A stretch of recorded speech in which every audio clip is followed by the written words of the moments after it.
پلیس خیلی گیج شده بود. مظنونی که دستگیر کرده بودن مدام داستانهای مختلف و متفاوت بهشون تحویل میداد و صحنه جرم هم تمیز شده بود. نمیدونستن چی رو باید باور کنن تا اینکه یک کودک 3 ساله دست قاتل رو میکنه.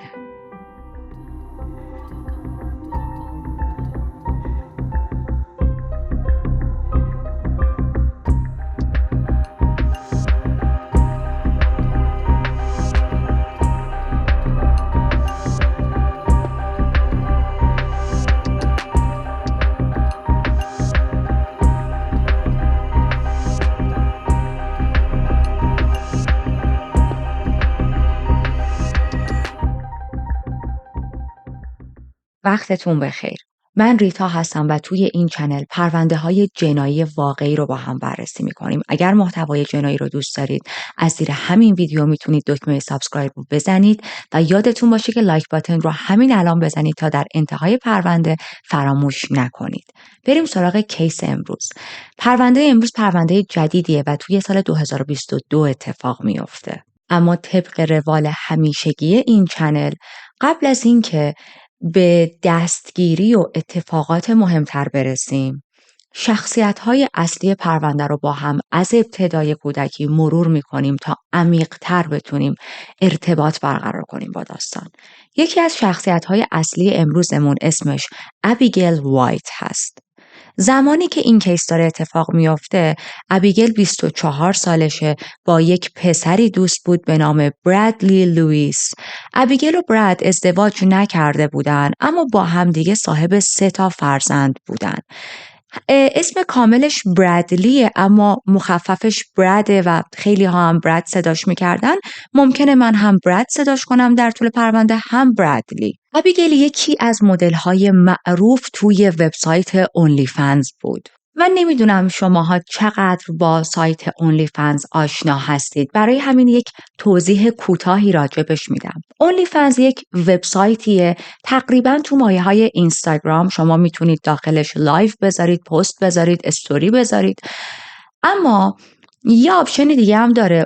اونم این که میتونید محتوای خودتون رو لاک کنید، یک قیمتی براش تعیین کنید، هر نوع محتوایی، و مردم بیان اون محتوا رو از شما بخرن. یک پلتفرمیه که مستقیم توش میتونید درآمدزایی کنید. یکی از بزرگترین تفاوت‌های اصلیش با اینستاگرام اینه که بهش میگن adult friendly، یعنی شما محتوای بزرگسالان هم داخل این پلتفرم میتونید بذارید و هیچ محدودیتی نداره. خیلی ها همچین محتوایی رو داخل اونلی فنز تولید میکنن، عکس‌های برهنه یا فیلم‌های سکسشون رو داخلش میفروشن. خیلی ها هم نه، ممکنه نقاشیشون رو بفروشن، ممکنه مثلا رسیپی غذا بفروشن. تنوع داخلش از سمت کریئترها زیاده. یعنی حالا اینجوری نیست که حتما هر کسی داخل اونلی فنز اکانت داره محتوای برهنه خودش رو میفروشه. میگم تنوع داخلش خیلی زیاده. من نمیدونم ابیگیل دقیقاً چه نوع محتوایی توی اونلی فنزش تولید میکرد، چون وقتی که به اکانتش سر زدم بعد از این پرونده متوجه شدم که حالا یا از سمت دولت یا خود تیم اونلی فنز اکانتش رو بستن. اما این رو میدونم که مدل بسیار معروفی بود توی اونلی فنز. اسم پروفایلش فیک باربی بود، یعنی باربی تقلبی. وقتی میگم خیلی معروف بود توی اونلی فنز یعنی چی؟ یعنی تقریباً سالیانه 50,000 پوند درآمد داشت از داخل اونلی فنز که این مبلغ خیلی زیاده و خیلی خوبه توی این پلتفرم. البته الان توی سال 2024 به خاطر اینکه تعداد فنها کمتر شده از افرادی که تولید کننده محتوا هستن، میزان درآمد تولید کننده های محتوا هم کمتره. اما توی سال 2022 ابیگیل جزو تاپ کریئترز حساب میشد. وقتی که ما به زندگی ابیگیل نگاه میکنیم میبینیم که خب یک زن خیلی زیبا، خیلی خوش‌اندامه، زن موفقیه، توی یک وبسایتی فعالیت داره، درآمد خوبی داره. خب به واسطه این درآمد خوب تونسته زندگی خوب و لاکچری هم برای خودش بسازه. اما از اون جایی که هر کسی یه سری مشکلات توی زندگی خودش، زندگی شخصیش داره و ما ازش خبر نداریم، ابیگل هم همینطوری بود. یه مشکل بزرگی داشت که خیلی جاها توی زندگیش براش واقعا مشکل ساز می شد. اون هم کنترل نکردن خشمش بود. ابی نمیتونست خشم و عصبانیتش رو کنترل کنه. حالا وقتی میگیم مشکل کنترل خشم داشت یعنی چی؟ ببینید، مشکل کنترل خشم لول‌های مختلفی داره. مثلا بعضیا هستن که توی یه شرایط خاصی قرار میگیرن، مثلا یه دعوایی به وجود میاد و ممکنه بعد از اون دعوا داد بزنن یا کتک کاری بکنن یا آسیب فیزیکی به کسی برسونن. میبینید لول‌های مختلفه. اما معمولاً آدم‌ها وقتی توی فضای عمومی هستن به طور کل از خودشون خیلی خشم نشون نمیدن. ابیگل جزو هیچ کدوم این دسته ها نبود. ابیگل از اینایی بود که وقتی تو خیابون داشت راه میرفت، یه نفر دیگه باش چشم میشد، خیلی ناخودآگاه، خب ما آدم ها رو نگاه میکنیم دیگه وقتی تو خیابونیم، زل میزد به طرف و یهو میرفت تو شکمش، میگفت چیه؟ چرا داری نگاه میکنی؟ چرا چپ نگاه کردی؟ چرا اونجوری نگاه کردی؟ چرا اینطوری رفتار کردی؟ اصلا دنبال دعوا و شر بود. یعنی میشه گفت روزی نبود که این آدم از خونه بزنه بیرون و با کسی دعوا نکنه. سر چیزای مسخره. اون جواب منو دیر داد، این فروشنده کیسه به من دیر داد، اون بد نگام کرد، اون داشت میخندید پس قطعا داره به من میخنده، من باید برم باش دعوا کنم. نمیتونست این عصبانیت بیش از حدی که توی درونش هست رو کنترل کنه. خب طبیعتاً کسی که تا این حد مشکل کنترل خشم داره، به این معناست که توی ارتباطش با اطرافیانش هم مشکلات زیادی براش به وجود میاد. این شامل رابطه‌اش با دوست پسرش هم میشد. رابطه‌ای که داشتن به معنای واقعی تاکسیک بود. به معنای واقعی به هم ریخته بود. مدام با هم دعوا می‌کردن، قهر می‌کردن، تهمت می‌زدن، باز دوباره برمیگشتن به هم. 2 شب 3 شب با هم خیلی خوب بودن و باز دوباره سر ساده ترین موضوع با هم بحث می‌کردن. و این بحثاشون هیچ وقت آروم نبود. بحثاشون جوری بود که همیشه از چند تا خونه این ور اون ورتر صدای فریاد این 2 نفر شنیده میشد، به خصوص صدای فریاد ابیگل. یه موضوع دیگه هم توی رابطهشون بود. خیلی به هم دروغ میگفتن. پنهانکاری، دروغکاری توی رابطهشون بسیار زیاد بود و خیانت هم خیلی دیده میشد. من داشتم زندگیشون رو مرور میکردم، رابطهشون رو مرور میکردم، میدیدم هر دو توی اون دوره دوستیشون زیاد خیانت کردن به هم و خب سر این خیانت ها قطعا با هم دعواشون هم میشد.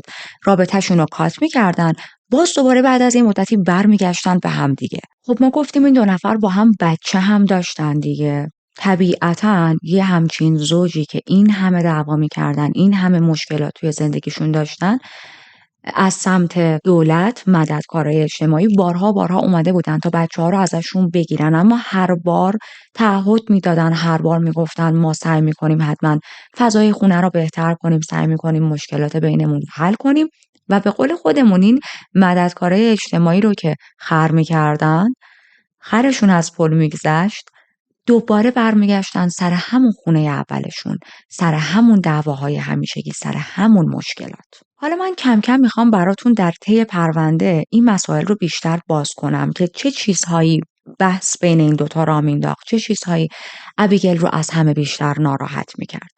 مثلا یکی از این چیزا این بود که ابیگل عادت داشت همه چیز رو خودش کنترل کنه. همه چیز باید روی نظر ابیگل جلو میرفت. اون تصمیم میگرفت و حق انتخابی به شریک زندگی یا اطرافیانش نمیداد. خب خیلی ها هستن که دوست دارن فقط و فقط خودشون برای زندگی شخصیشون تصمیم بگیرن و این خیلی هم خوبه، نشان دهنده استقلال آدم هاست. ابیگل اینجوری نبود. ابیگل میگفت من برای خودم تصمیم میگیرم، برای تو که پارتنر منم هستی تصمیم میگیرم، برای شماها که دوستای منم هستین من باید تصمیم بگیرم. تمام زندگی اطرافیان من باید تو مشت من بچرخه. اونجوری که من میگم باید زندگی کنید. اون کاری که من میگم رو باید انجام بدید.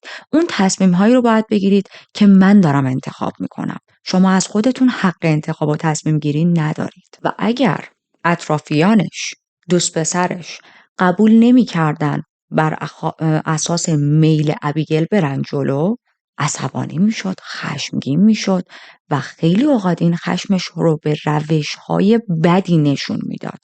من یه جایی یه وایسی ازش گوش میدادم که این وایس فکر میکنم برای براد فرستاده بودش. توی این وایس میگه من مجبورم به اون روشی که خودم دلم میخواد و دوست دارم زندگی کنم. تو هم مجبوری به اون روشی که من میگم زندگی کنی. اگه این کارو نکنی قطعاً با هم دعوامون میشه، قطعاً کتکت میزنم. اگه چیزی رو از من قایم بکنی، اگه با من صادق نباشی، شک نکن که میکشمت. خب زدن چنین حرفهایی توی وایس حتی تو اوج دعوا واقعا خیلی خطرناکه، خیلی بده.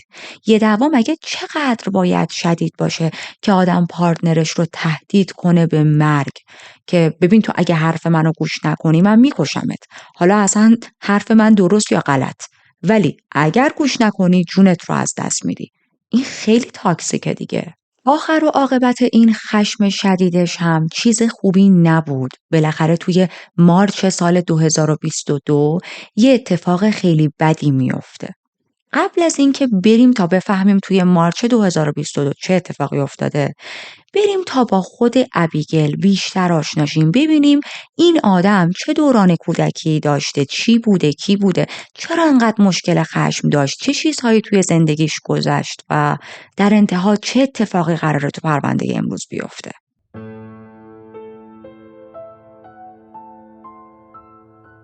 ابیگل متولد سال 1998 بود، توی انگلیس به دنیا آمد. متاسفانه روز و ماه دقیق تولدش مشخص نبود، من هر چقدر تحقیق کردم.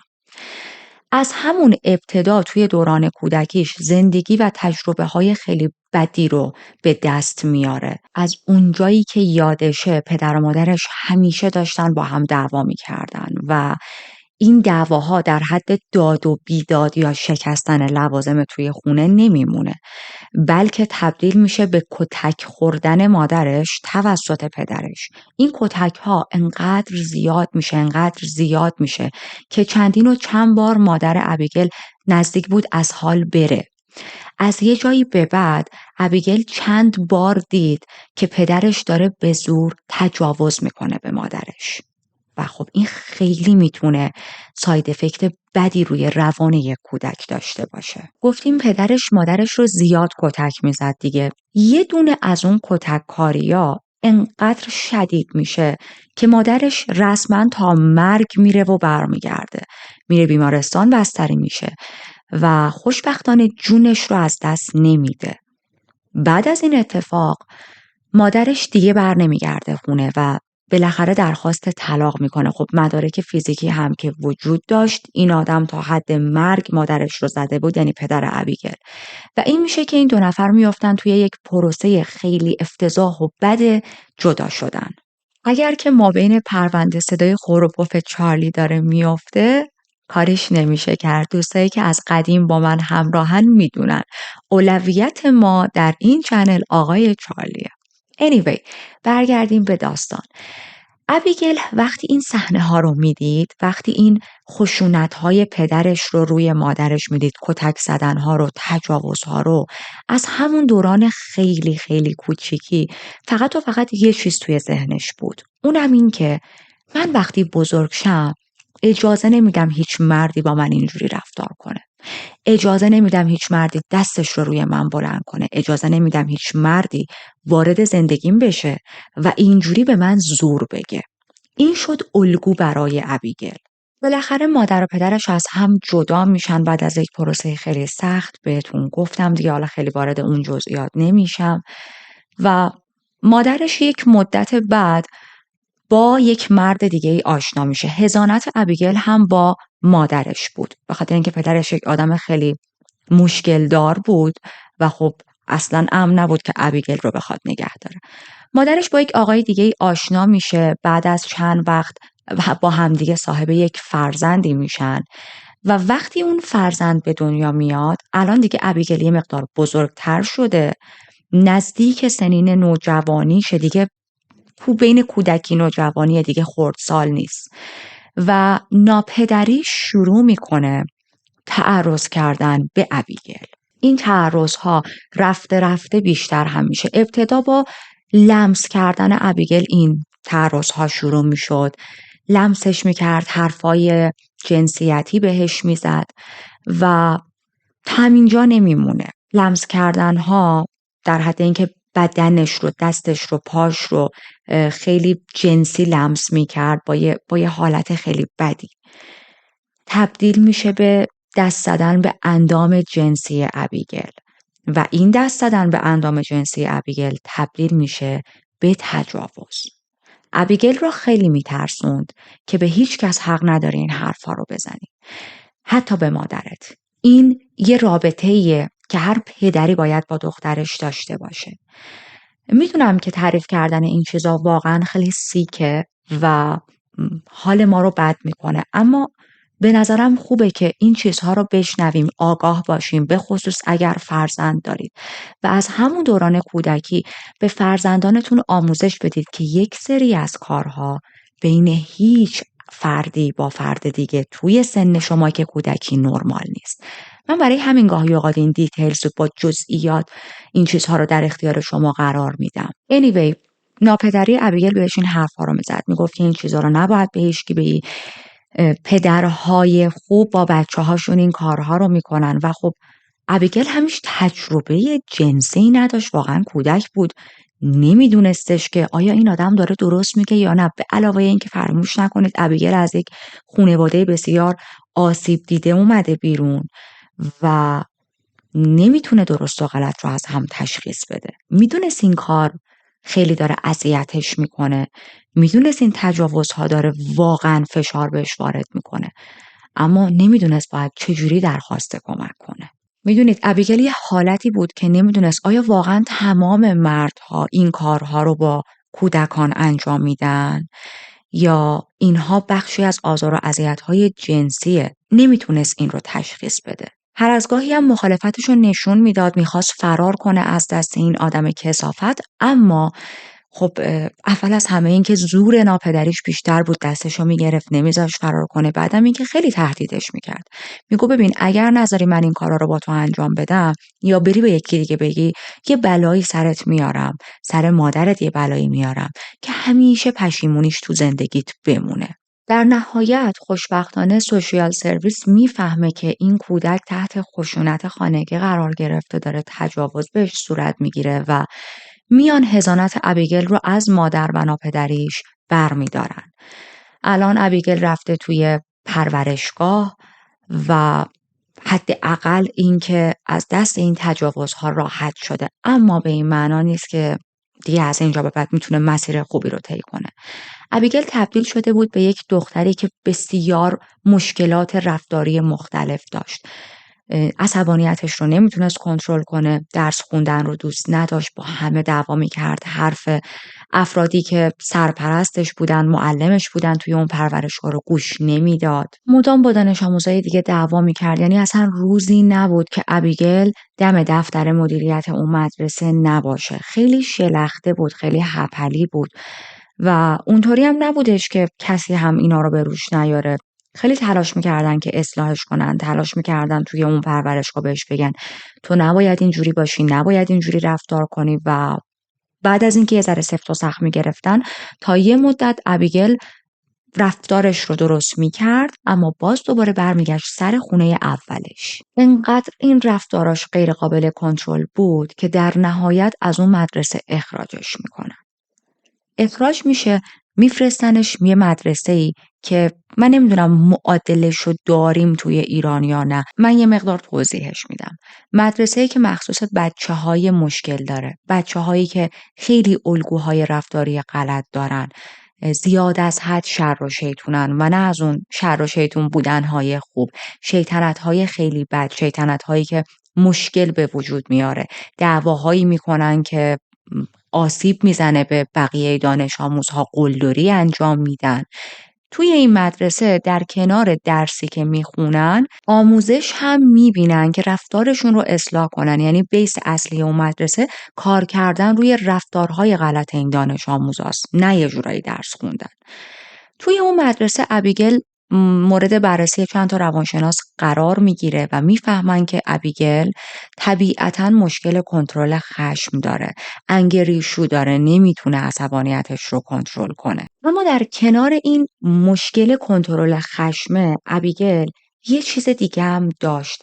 ابیگل خیلی از طرد شدن میترسید، از ریجکت شدن میترسید، از اینکه تنها بمونه. و حالا من اینو میخوام یه ذره براتون بیشتر باز کنم، من یه ذره راحت بشینم، کمرم درد بگیره. مثلا خیلی از دعواهاش با بقیه دانش آموزا برای این بود که توی یه اکیپی راش نمیدادن، با هر دلیلی میگفتن ما نمیخوایم با تو دوست باشیم و خب این یعنی که دارن طردش میکنن، ریجکتش میکنن دیگه. ابیگل نمیتونست اینو قبول کنه، پس چیکار میکرد؟ باشون کتک کاری میکرد، دعوا میکرد. با این دید نگاه نمیکرد که بابا من اگر دارم از یه جا ریجکت میشم، طرد میشم از سمت یک جمعی اکیپی، با دعوا کردن و کتک زدنشون که نمیتونم اون اکیپ رو به دست بیارم. ابیگل این زاویه دید رو نداشت، ما داریم از این زاویه نگاه میکنیم. اون فقط میدونست حالا که یکی داره منو ترک میکنه باید باش دعوا کنم، باید خشمم رو بهش نشون بدم. و من فکر میکنم بر اساس مطالعاتی که توی بخش‌های روانشناسی داشتم، بر اساس چیزهایی که تو پرونده‌های جنایی دیدم، این مشکل ترس از دست دادن، ترس طرد شدن ابیگل از دوران کودکیش نشأت گرفته. از همون زمانی که مادر و پدرش از هم جدا شدن، بعد ناپدریش انقدر بهش تجاوز میکرد، از مادر و ناپدریش حضانتش رو گرفتن، رفت پرورشگاه، توی اون مدرسه‌ای که بود اون مدرسه قبولش نکردن، باز رفته یک مدرسه دیگه. ببینید این کودک در تمام طول کودکیش فقط هی داره جابجا میشه و این جابجایی ما داریم میشنویم سخته، خیلی سخته، روان آدم رو به هم میزنه. ما یه اساس کشی میکنیم، وسیله هامون رو از این خونه به اون خونه میبریم تا یه مدت حالت دپرسیم، حوصله نداریم، خسته ایم، بی انرژیم، چه برسه به اینکه آدم زندگی و سرپرست های توی زندگیش مدام تغییر کنن. به هر حال ما برسیم به دوران نوجوانی ابیگل. زمانی که نوجوان شده بود، نمیدونم بر اساس چه اتفاقایی مادر بزرگ و پدر بزرگش تصمیم میگیرن سرپرستی ابیگل رو قبول کنن. نمیدونم حالا اینا به قبل کجا بودن، چرا زودتر از این سرپرستی ابیگل رو قبول نکرده بودن، اطلاعاتی وجود نداشت. اما خب خیلی این موضوع هم چیزی رو تو زندگی ابیگل حل نمیکنه. این رو هم من نمیدونم مادر و پدر مادریش بودن یا پدریش، این رو هم جای ذکر نکرده بودن. الان ابیگل به سن نوجوانی رسیده و همینطوری ما دیدیم توی خانواده هایی که بسیار خوبن، همه چیز رو برای فرزندشون فراهم میکنن، خیلی آگاهن، با آگاهی دارن فرزندشون رو، نوجوانشون رو بزرگ میکنن، بازم رفتارهای عجیب و غریب توی نوجوانها دیده میشه و اقتضای سنشونه، به خاطر بزرگ شدنشون و به خاطر تغییر هورموناشون خیلی طبیعیه. حالا شما همه اینا رو تو شخصیت و زندگی ابیگل تصور کنید. یعنی از این نوجوانهای بسیار بسیار پرچالش بود و از یه جایی به بعد مادر بزرگ پدر بزرگش هم میبینن ما نمیتونیم تحمل کنیم، اعصابمون نمیکشه این همه دردسر رو توی سن پیری از سمت ابیگل بخوایم بپذیریم. پس دوباره ابیگل برمیگرده به پرورشگاه، چون هنوزم زیر سن قانونی بود، زیر 18 سال بود و اگر سرپرستی نمیخواست ازش نگهداری کنه به این معنی بود که باید بره پرورشگاه. اما بعد از چند ماه از یه جای زندگیش به بعد دوباره برمیگرده به زندگی کردن با پدر واقعیش، پدر بایولوژیکالش. متاسفانه این پدر خونیش هم خیلی آپشن خوبی نبود. این آدم مردی بودش که مادرش رو مدام کتک میزد، به مادرش تعرض کرده بود، تجاوز کرده بود جلوی چشم ابیگل. یادتون نرفته که گفتیم یه بار مادرش رو انقدر کتک زده بود که مادرش تا مرگ میره و تو بیمارستان نجاتش میدن. به هر حال ابیگل الان برگشته بود پیش همچین پدری با یک چیز دیگه، یک باگ دیگه، اونم این که پدرش الان اعتیاد پیدا کرده به الکل. یعنی ابیگل در کنار تمام مشکلات روانی که خودش باهاش درگیره باید حواسش به پدر الکلیش هم باشه، باید خیلی از کارا رو خودش انجام بده، خیلی از مسئولیت‌ها رو خودش قبول کنه، حتی مسئولیت‌های پدرش رو هم ابیگل به عهده بگیره. این در حالیه که یک نوجوونه ها، توی سنیه که الان نیاز داره مادر و پدر ازش نگهداری کنن، اما این شده سرپرست یک بابای معتاد به الکل.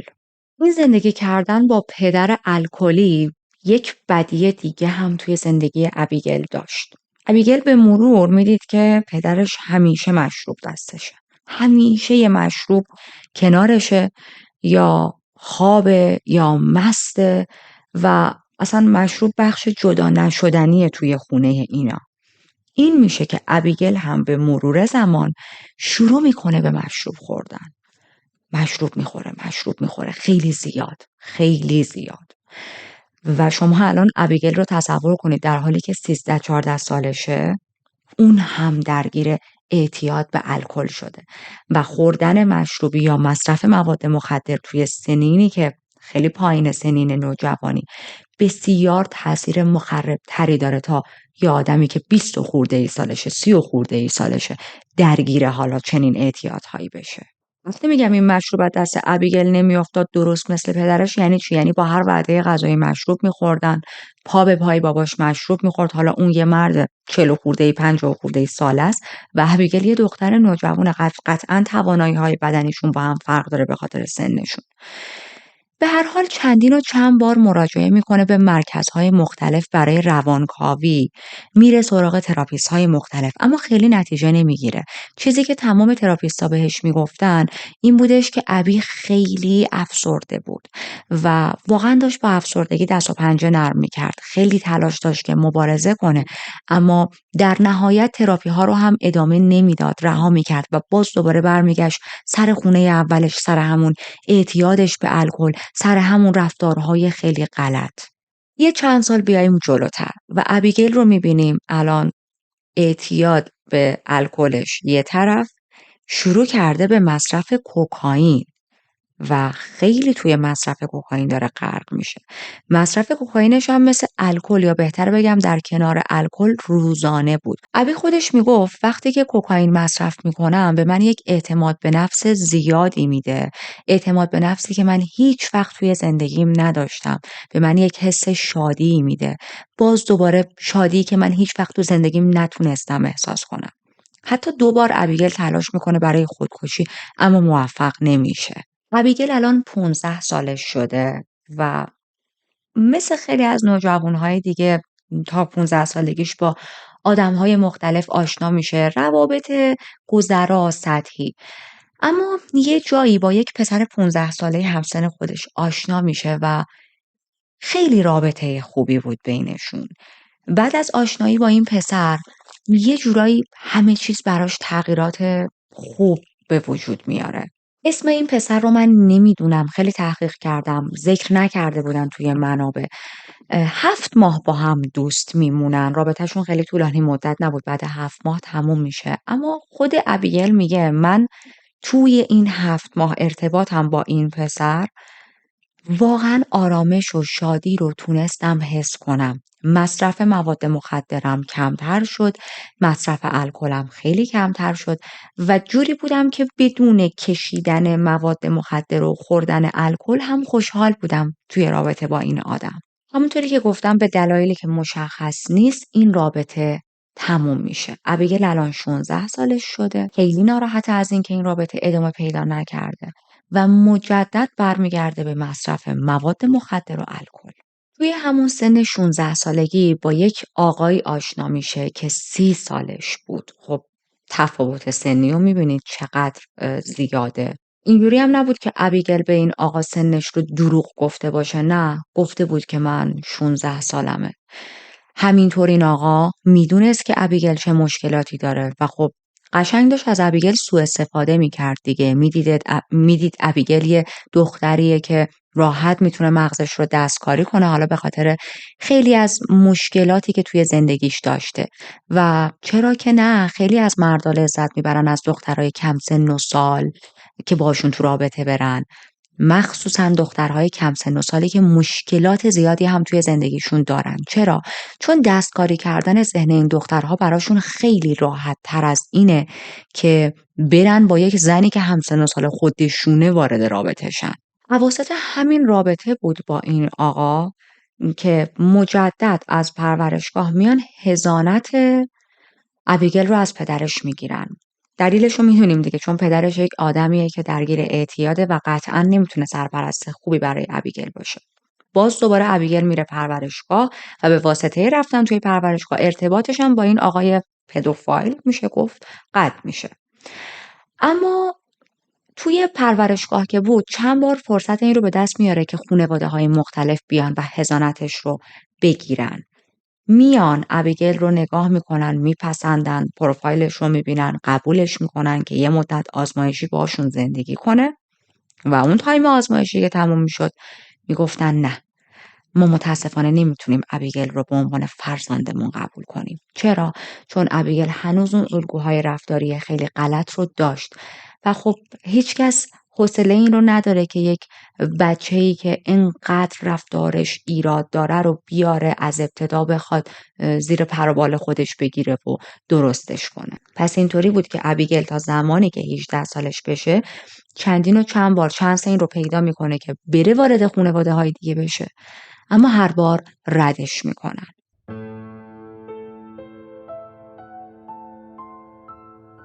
برسیم به 18 سالگی ابیگل. ابیگل الان 18 سالش شده، هنوز هیچ سرپرستی پیدا نکرده و به سن قانونی هم رسیده. خب به این معناست که دیگه باید از پرورشگاه بیاد بیرون و بره دنبال زندگی خودش. توی چنین کیس هایی توی برخی از کشورها، بازم میگم ایران رو نمیدونم، وقتی که طرف تا 18 سالگی توی پرورشگاه میمونه و سرپرستی براش پیدا نمیشه، از اونجایی که هیچ مادر و پدری نداشته که حالا کمکش کنن، وظیفه دولتی که یک خونه‌ای در اختیار این افراد قرار بده و یک شغلی هم بهشون معرفی کنه. باز من قانون تمام کشورها رو نمیدونم، اما تا اونجایی که مطالعه کردم اکثرا دولت‌ها خونه میخرن برای اون شخص. پس دولت یک خونه برای ابیگل میخره، چند تا جای مختلف کار بهش پیشنهاد میدن، ابیگل میره سمت اون کارها. اما خب فراموش نکنید دیگه اصلی ترین مشکل ابیگل مشکل کنترل خشمه. کسی که خشمگینه، همیشه عصبانیه و همش دنبال داد و بیداد و دعواست، نمیتونه جای دیگه برای کس دیگه کار کنه. میذاشتنش توی بخشی که با مردم و مشتری میخواست در ارتباط باشه دعواش میشد.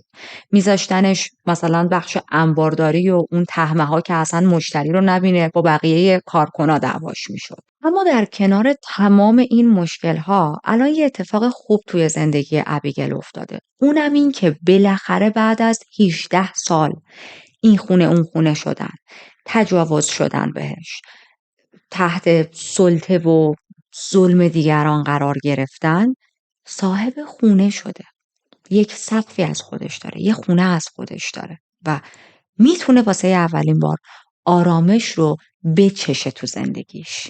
بله درسته، میتونه آرامش رو حس کنه، اما ابی همچنان خیلی مشکلات روانی زیادی داره، همچنان درگیر اعتیاد به الکل و همچنین کوکائینه و درست همینجا بود که با شخصیت دوم پرونده که اول کیس ازش صحبت کردیم، برادلی لوئیس، آشنا میشه. فقط اینجا یه مشکلی بود.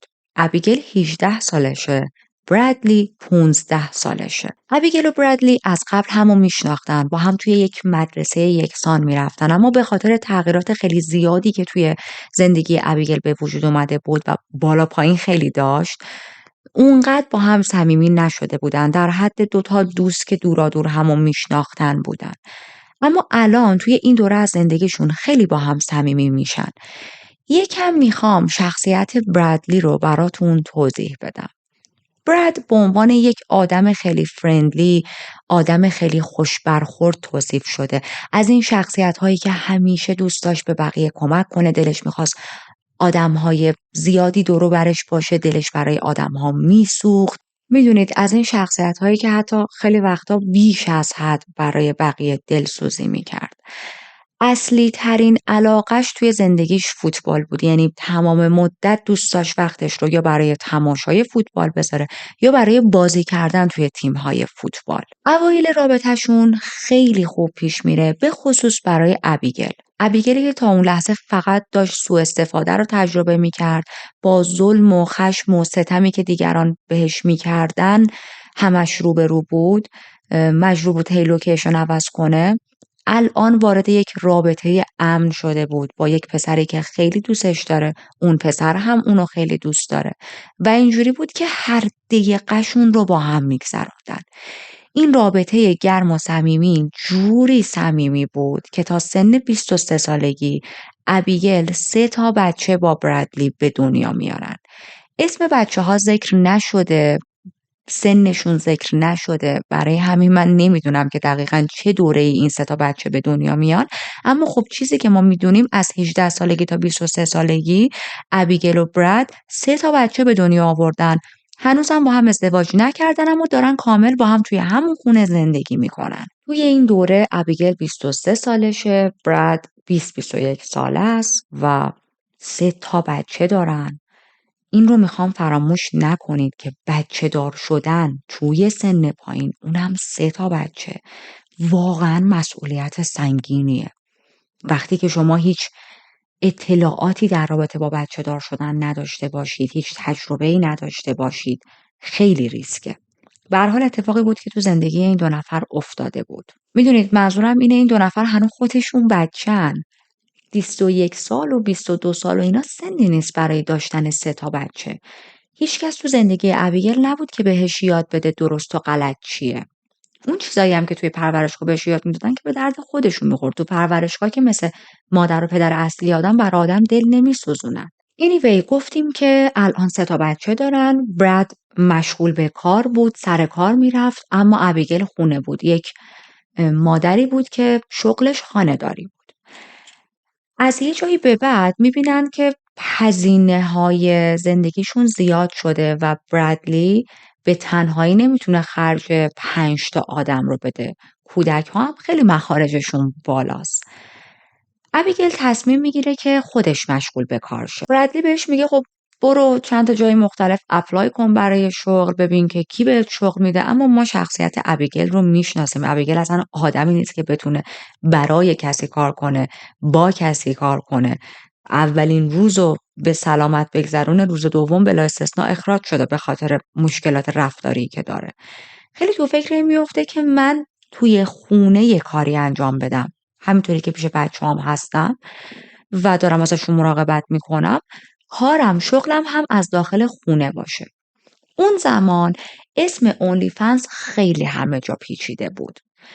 تازه اونلی فنز ترند شده بود، همه میگفتن وای مردم میرن تو اونلی فنز عکس از خودشون میذارن، میفروشن، میلیونر شدن، نمیدونم چند صد هزار دلار پول در میارن و خب ابیگل اینا رو هم شنیده بود.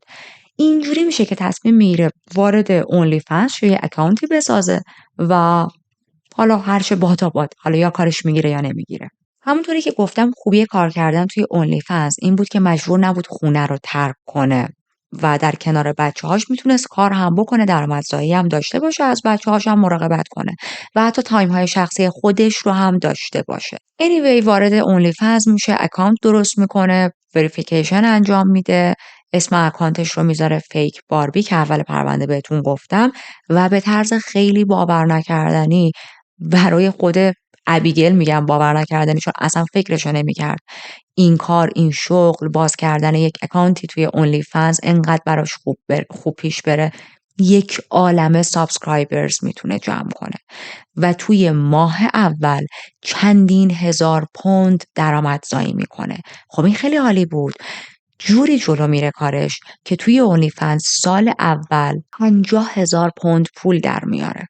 خب سال اول خیلی همه چیز برای ابیگل عالی، از تو خونه داره یک شغلی رو انجام میده که 50,000 پوند بهش درآمد داده. الان یک عالمه پول در آورده و زندگی خوبی رو داره برای خودش میسازه. اما قرار نیست همه چیز عالی پیش بره تو زندگیش. بعد از 1 سال کار کردن توی اونلی فنز میفهمه که یه مقدار شهرتش داره کم میشه. من باز دوباره باید یک توضیح راجع به اونلی فنز بهتون بدم. اوایلش که اونلی فنز خیلی ترند شده بود، تعداد تولید کننده های محتوا کمتر بود نسبت به تعداد افرادی که فنز به اصطلاح بهشون میگن، طرفدار و میان بایر هستن، یعنی میخوان محتوای تولید کننده محتوا رو بخرن. اوایل این آماره اینجوری بود و خب به همین دلیل هم کریئتورهایی که ابتدا وارد اونلی فنز شدن خوب پولی تونستن در بیارن. اما خب 1 سال 2 سال یه ذره که ازش گذشت، بقیه میشنیدن میگفتن مثلا فلان آدم و فلان آدم دارن تو اونلی فنز انقدر پول در میاد، خب ما هم بریم شروع به کار کنیم. هی رفته رفته تعداد تولید کننده های محتوا بیشتر شد و تعداد افرادی که خریدار بودن کمتر شد. خب این به این معناست که الان یک عالم رقیب برای ابیگل پیدا شده، چون تمام افرادی که تولید کننده محتوا بودن توی اونلی فنز رقیب ابیگل حساب می‌شدن دیگه. به طور مثال میگم دیگه، اون شخصی که خریدار بود مجبور نبود بیاد فقط از ابیگل محتوا خریداری کنه، چون فقط چند صد کریئتر داخل اونلی فنز وجود داشت. اون شخص خریدار میدید خب الان هزار تولید کننده محتوا، هزاران مدل وجود داره توی اونلی فنز. برای چی من بیام فقط از ابیگل بخرم؟ میرم از آدم‌های جدید محتوا خریداری میکنم. خب وقتی هم عرضه بیشتر از تقاضا باشه و رقابت پیش بیاد توی یک پلتفرمی، به این معناست که ابیگل باید قیمت محتواش رو هم ارزون‌تر میذاشت. سوای اینکه حالا اصلا دیگه فناش خیلی کمتر ازش خرید میکردن، قیمتش رو هم باید کمتر میذاشت. تمام اینا باعث میشه که سال دوم درآمد ابیگل مثل سال اول نباشه. گفتیم سال اول 50,000 پوند درآورده بود دیگه. الان جوری شده بود که هر ماه حدود 1000 پوند درآمد داشت و یعنی سال دوم تقریبا 12,000 پوند فقط تونسته بود درآمدزایی کنه. تفاوت زیادیه دیگه. خب ابیگل برای خودش یک لایف استایلی درست کرده بود با امید به این که ایول سال اول 50,000 پوند درآوردم، سال دوم میکنمش 100,000 پوند، سال سوم میکنمش 200,000 پوند. اما الان خیلی درآمدش کمتر شده بود. چجوری میخواست هزینه 3 تا بچه و اون زندگی لاکچری که برای خودش درست کرده بود رو بده؟ البته این رو هم من بگم، با ماهی 1000 پوند و نوع زندگی که داشتن میتونستن یه جورایی بگذرونن، نه حالا خیلی زندگی لاکچری، اما میتونستن تا حدی خوب زندگی کنن. ولی خب فراموش نکنیم ابیگل مزه پول زیاد رو چشیده بود و دلش نمیخواست از اون لایف استایل دست بکشه.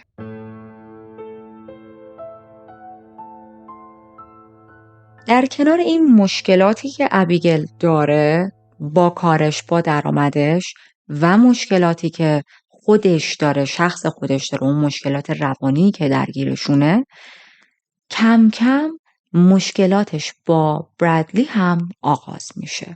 هر روز بیشتر و بیشتر میشه. حالا میخوام الان این مشکلات رو براتون بیشتر باز کنم. اول از بگو مگوهای کوچیک بینشون شروع میشه. بعد هی کم کم تبدیل میشه به جر و بحث‌های شدید. رابطه‌شون جوری شده بودی که 1-2 روز با هم خوب بودن، 10 روز 12 روز فقط داشتن دعوا میکردن. یعنی شما کل رابطه اینا رو بررسی میکردید، میدیدید 90-95% از کل رابطهشون فقط با قهر و داد و بیداد و تهمت زدن و دعوا داره سپری میشه. یکی از مسائلی که خیلی سرش با هم بحث میکردن از سمت ابیگل بود. ابیگل میگفت باید فقط و فقط به نیازهای من توجه کنی. هر چیزی من میخوام بری برای من تهیه کنی. نیازهای خودتو بذار کنار. و خب نمیشه دیگه، آدم‌ها وارد رابطه نمیشن که به یک نفر تمام مدت سرویس بدن. آدم‌ها وارد رابطه میشن که در کنار هم دیگه زندگی شخصی خودشون رو هم داشته باشن. اما ابیگل اینو متوجه نمیشد. میگفت تو باید همه چی تو بذاری کنار، فقط به من برسی، فقط به من اهمیت بدی. و وقتی براد این کار رو نمیکرد، حالا یا دوست نداشت یا وقتش رو پیدا نمیکرد، ابیگل شروع میکرد بهش تهمت زدن که تو دیگه به من علاقه نداری، تو میخوای از این رابطه بری بیرون، تو زیر سرت بلند شده. که باز این برمیگرده به همون ترس جدا شدن که اگر خاطرتون باشه چند دقیقه پیش ازش توی دوران نوجوانیش صحبت کردیم. وحشت داره از اینکه آدم‌ها ترکش کنن. وحشت داشت که برادلی یه روز میخواد منو ول کنه بره و با یکی دیگه وارد رابطه شه. با وجود اینکه چند سال از رابطهشون گذشته بود، با وجود اینکه 3 تا بچه داشتن، با وجود اینکه بدترین بحث‌ها رو هم با هم کرده بودن، اما براد هرگز این رابطه رو کامل ترک نکرده بود. ابیگل نمیتونست اینا رو درک کنه، نمیتونست بفهمه و این ترس همیشه توی وجودش بود. با هر بار بحث و دعوا کردن هم این ترسش شدت میگرفت. گفتیم خیلی نیدی بود دیگه، به اینجور آدم ها میگن نیدی، آدم هایی که همش نیازمندن یک براشون یه کاری بکنه. حالا میخوام اینو یه ذره بیشتر براتون باز کنم. مثلا میگفت تو همش باید قربون صدقه من بری. باید در طول روز چندین و چند بار به من پیام بدی، تو پیامات قلب بفرستی، به من زنگ بزنی، حال منو بپرسی و خودش این کارو نمیکرد برای برادلی ولی میگفت تو باید این کارو بکنی. یا اینکه تو باید برای من همش کادو بخری. مهم نیست حالا از پس هزینه مثلا فلان کادو بر نمیای. اگر که این کادو رو برای من تهیه نکنی، چیزی که من میخوام و نگیری، یعنی منو دوست نداری. حتی خیلی وقتا توی بحثاشون براد رو مجبور میکرد که از در خونه بزن بیرون، برو برای من اون چیزی که دوست دارم رو بخر بیا. تو باید بری برای من اون کادو رو بخری. من نمیدونم چنین کادویی چه ارزشی داره، اینکه شما یک نفر رو مجبور کنی، زور کنی که برات یه کاری رو انجام بده. برای من که ارزشی نداره، ولی خب حتما برای ابیگل داشت. یا یک مشکل دیگه توی رابطه‌شون که من متوجه شدم. به برادلی میگفت تو همیشه تحت هر شرایطی باید جواب پیام‌ها و تماس‌های منو بدی. فارغ از این که الان سر کاری، مثلا رئیست کنارته، فارغ از این که داری رانندگی میکنی، فارغ از این که رفتی دستشویی و داری جیش میکنی، تو باید همیشه جواب منو بدی. و خب این خیلی سمیه. سوای اینکه یه وقت آدما دستشون به یه جایی، به یه چیزی بنده و آدم نمیتونه همیشه این گوشی رو بگیره دستش همش هی جواب بده، سوای این موضوع یک ترس و استرسی برای طرف مقابل توی رابطه به وجود میاد. یعنی برادلی که وای نکنه الان ابیگل به من پیام زده، من پیامشو ندیدم، نکنه دوباره داستان بشه. میدونید یک فوبیا به طرف دست میده. حالتی میشه که همش بخواد گوشیشو چک کنه، نکنه این به من پیام داده، من صدای نوتیفیکیشنشو نشنیدم، الان دوباره شهر درست نشه، الان دوباره سر این موضوع بحث نکنه. خب وقتی که شرایط اونجوری که ابیگل دوست داشت پیش نمیرفت، یعنی پیام میداد به برادلی جوابشو نمیداد، براشون کادوهایی که دلش میخواست رو نمیخرید، یا هر چیز دیگه ای که باعث میشد ابیگل ناراحت شه، بینشون درگیری به وجود میومد. ابیگل خیلی خشمگین میشد و این درگیری ها اینجوری نبود که حالا فقط ابیگل داد بزنه، فوش بده. از یه جایی به بعد درگیری ها تبدیل میشه به خشونت فیزیکی از سمت ابیگل. شروع میکرد برادلی رو کتک زدن، هلش دادن و درگیری های فیزیکی. به برادلی موش میزد، لگد میزد، چک میزد توی صورتش، هر کاری از دستش برمیومد رو انجام میداد تا مقدار این خشم و عصبانیت رو خالی کنه. اما تنها مشکل توی رابطهشون کنترل خشم ابیگل نبود. برادلی هم یه کارایی میکرد که هی ابیگل عصبانی و عصبانی تر شه. در واقع میشه گفت مشکلات اساسی این دو نفر از اونجایی شروع میشه که شروع میکنن خیانت کردن به هم دیگه. ابیگل میرفت با پسرای دیگه، برادلی میرفت با دخترای دیگه و اونجوری که من تحقیق کردم این خیانت ها رو هم مثل که برادلی شروع کرد. حالا خیلی اونش هم مهم نیست، مهم اینه که هر دوشون میرفتن با آدم های دیگه و وقتی میفهمیدن طرف مقابل رفته با یکی دیگه دوست شده، عصبانی میشدن، ناراحت میشدن. رابطهشون هم رابطه بازی نبود. ببینید بعضی از زوجها هستن میگن که ما در کنار این که با هم توی رابطه هستیم، تو هم آزادی بری با آدم‌های دیگه، من هم آزادم برم با آدم‌های دیگه. رابطه این دو نفر اینجوری نبود. اینا همچین قراردادی رو بین خودشون نبسته بودن. یعنی گفته بودن من فقط باید با تو باشم، تو هم فقط باید با من باشی. ولی با این وجود میرفتن با بقیه و نمیتونستن تحمل کنن که منی که خودم رفتم با یکی دیگه، دوست دختر یا دوست پسرم هم رفته با یکی دیگه. یعنی این کار واسه من خوبه ولی تو اگه انجام بدی بده. نتیجه این خیانت کردن ها میشه بددلی و بی‌اعتمادی توی رابطه. دیگه جوری شده بود که حتی اگر برای یک خرید ساده هم از خونه میرفتن بیرون، به هم شک داشتن. ابیگل تمام مدت به برادلی شک داشت، فکر میکرد که هر لحظه که این آدم کنارش نیست یعنی داره با یک زن دیگه‌ای به ابیگل خیانت میکنه. یا حتی خیلی وقتا وقتی پیشش کنارش یه گوشه مثلا گوشیشو گرفته دستش، داره سوشیال میدیا رو چک میکنه، داره با گوشیش برمیره، هر چیزی بلا استثنا داره با یک دختر دیگه‌ای چت میکنه. گاهی اوقات واقعا براد این کار رو میکرد، گاهی اوقات واقعا در حال لاس زدن و چت کردن با دخترهای دیگه بود. اما ابیگل دیگه نمیتونست تفاوت این که الان داره میکنه یا مثلا چند روز پیش این کار رو انجام داده بود رو درک کنه. دیگه ذهنیتش این بود که برادلی کلا بند نافشو با خیانت کردن به من بریدن. دیگه اصلا یه جوری شده بود که اینا فکر میکردن طرف مقابلشون وقتی خوابه تو خواب داره خواب یکی دیگر رو میبینه. در این حد واقعا بی‌اعتمادی، شکاکی توی رابطه‌شون موج میزد. این خیانت‌ها هم اونطوری نبود که حالا در حد چند تا چت، نه، واقعا با افراد دیگه میرفتن سر قرار، واقعا سکس میکردن، رابطه عمیق برقرار میکردن با آدم‌های دیگه، هر دوشون. واقعا برای من عجیبه این مدل ارتباطشون، یعنی نمیتونم درک کنم، من نمیتونم درک کنم، شما رو نمیدونم که تو بگی من خودم حق دارم خیانت کنم توی رابطه ولی تو حق نداری. یعنی برادلی هم میدید ابیگل با کس دیگه آشنا شده خیلی عصبانی میشد و دعواهای شدید را مینداخت. اینو من نمیتونم بفهمم. اگه یه کاری بده واسه هر دو بده. چطور تو خودت دوست داری اون کار رو بکنی اما میگی طرف مقابلم نمیتونه بکنه؟ ببینید واقعا رابطهشون عجیب بود.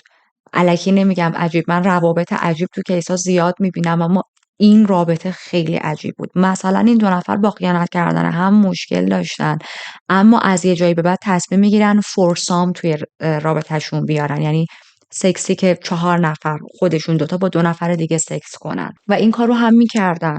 کاپل های دیگر رو دعوت میکردن توی رابطهشون با هم 4 تایی سکس میکردن. خب شما که اینقدر اوکیین پس چرا به هم گیر میدین که تو داری خیانت میکنی؟ خب رابطتون رو یک رابطه باز تعریف کنید، هم رو هم آزاد بذارید، در کنار هم با هر کی هم میخواید برید با هم دیگه هم باشید. یکی از این فورسام ها تبدیل به داستان میشه، شر میشه بینشون. حالا میخوام ماجراشو براتون تعریف کنم. یه بار یک مهمونی هالووینی بود و براد توی اون مهمونی با 2 تا خواهر دوقلو آشنا میشه. اونا رو دعوت میکنه خونش، میگه که بیاین خونه من، مثلا بقیه مهمونی رو تو خونه من بگذرونیم. وقتی که میان خونه برادلی متوجه میشن که براد یه دوست دختری هم داره به اسم ابیگل و ابیگل و براد به این 2 تا خواهر دوقلو پیشنهاد میدن که بیاید با هم 4 تایی سکس کنیم. و اونجا این 2 تا خواهر دوقلوها میگن که نه نه نه نه، ما این کاره نیستیم، ما واسه سکس 4 نفره نیومدیم خونت، فکر نمی‌کردیم قراره فورسام داشته باشیم.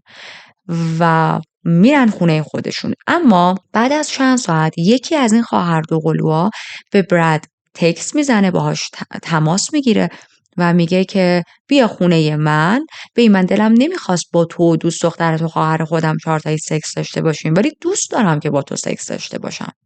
براد هم خیلی راحت قبول میکنه، میره خونه این یکی خواهره و با هم سکس میکنن. همونطوری که اشاره کردم خیلی رابطهشون عجیب و غریب بود واقعا.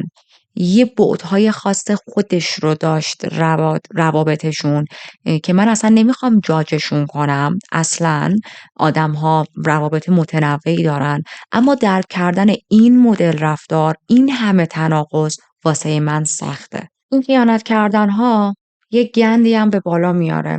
یه روزی برادلی میفهمه با یکی از اون زنایی که داشته باهاش در کنار ابیگل سکس میکرده الان خانم بار داره.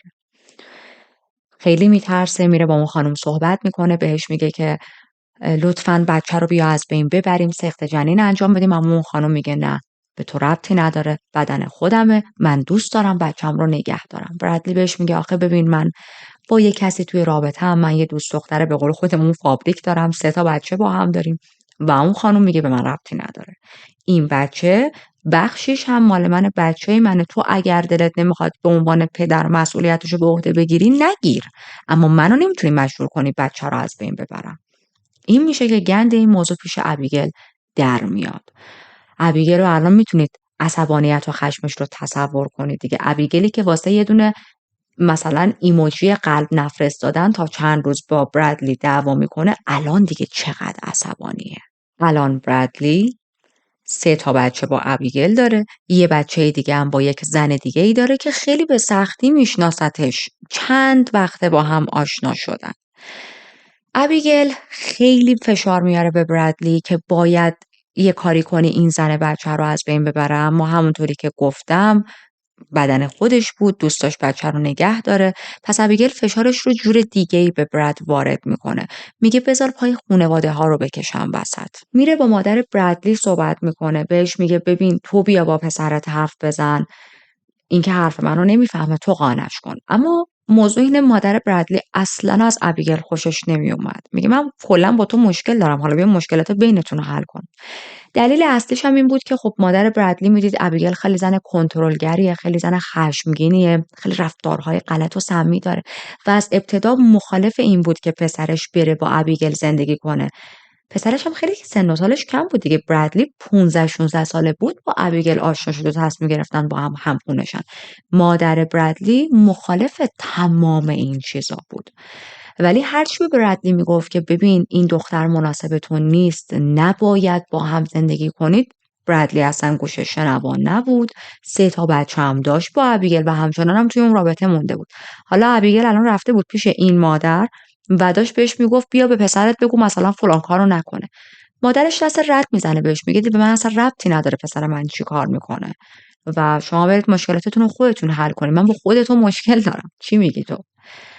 از اون طرف به خانواده خودش هم نمیتونست چیزی بگه ابیگل، یعنی پای خانواده خودش رو بکشه وسط. از یه جایی به بعد وقتی بچه به دنیا میاره ارتباطش با مادرش یک مقدار صمیمیتر میشه، با ناخواهریش، خواهر ناتنیش یه مقدار صمیمیتر میشه.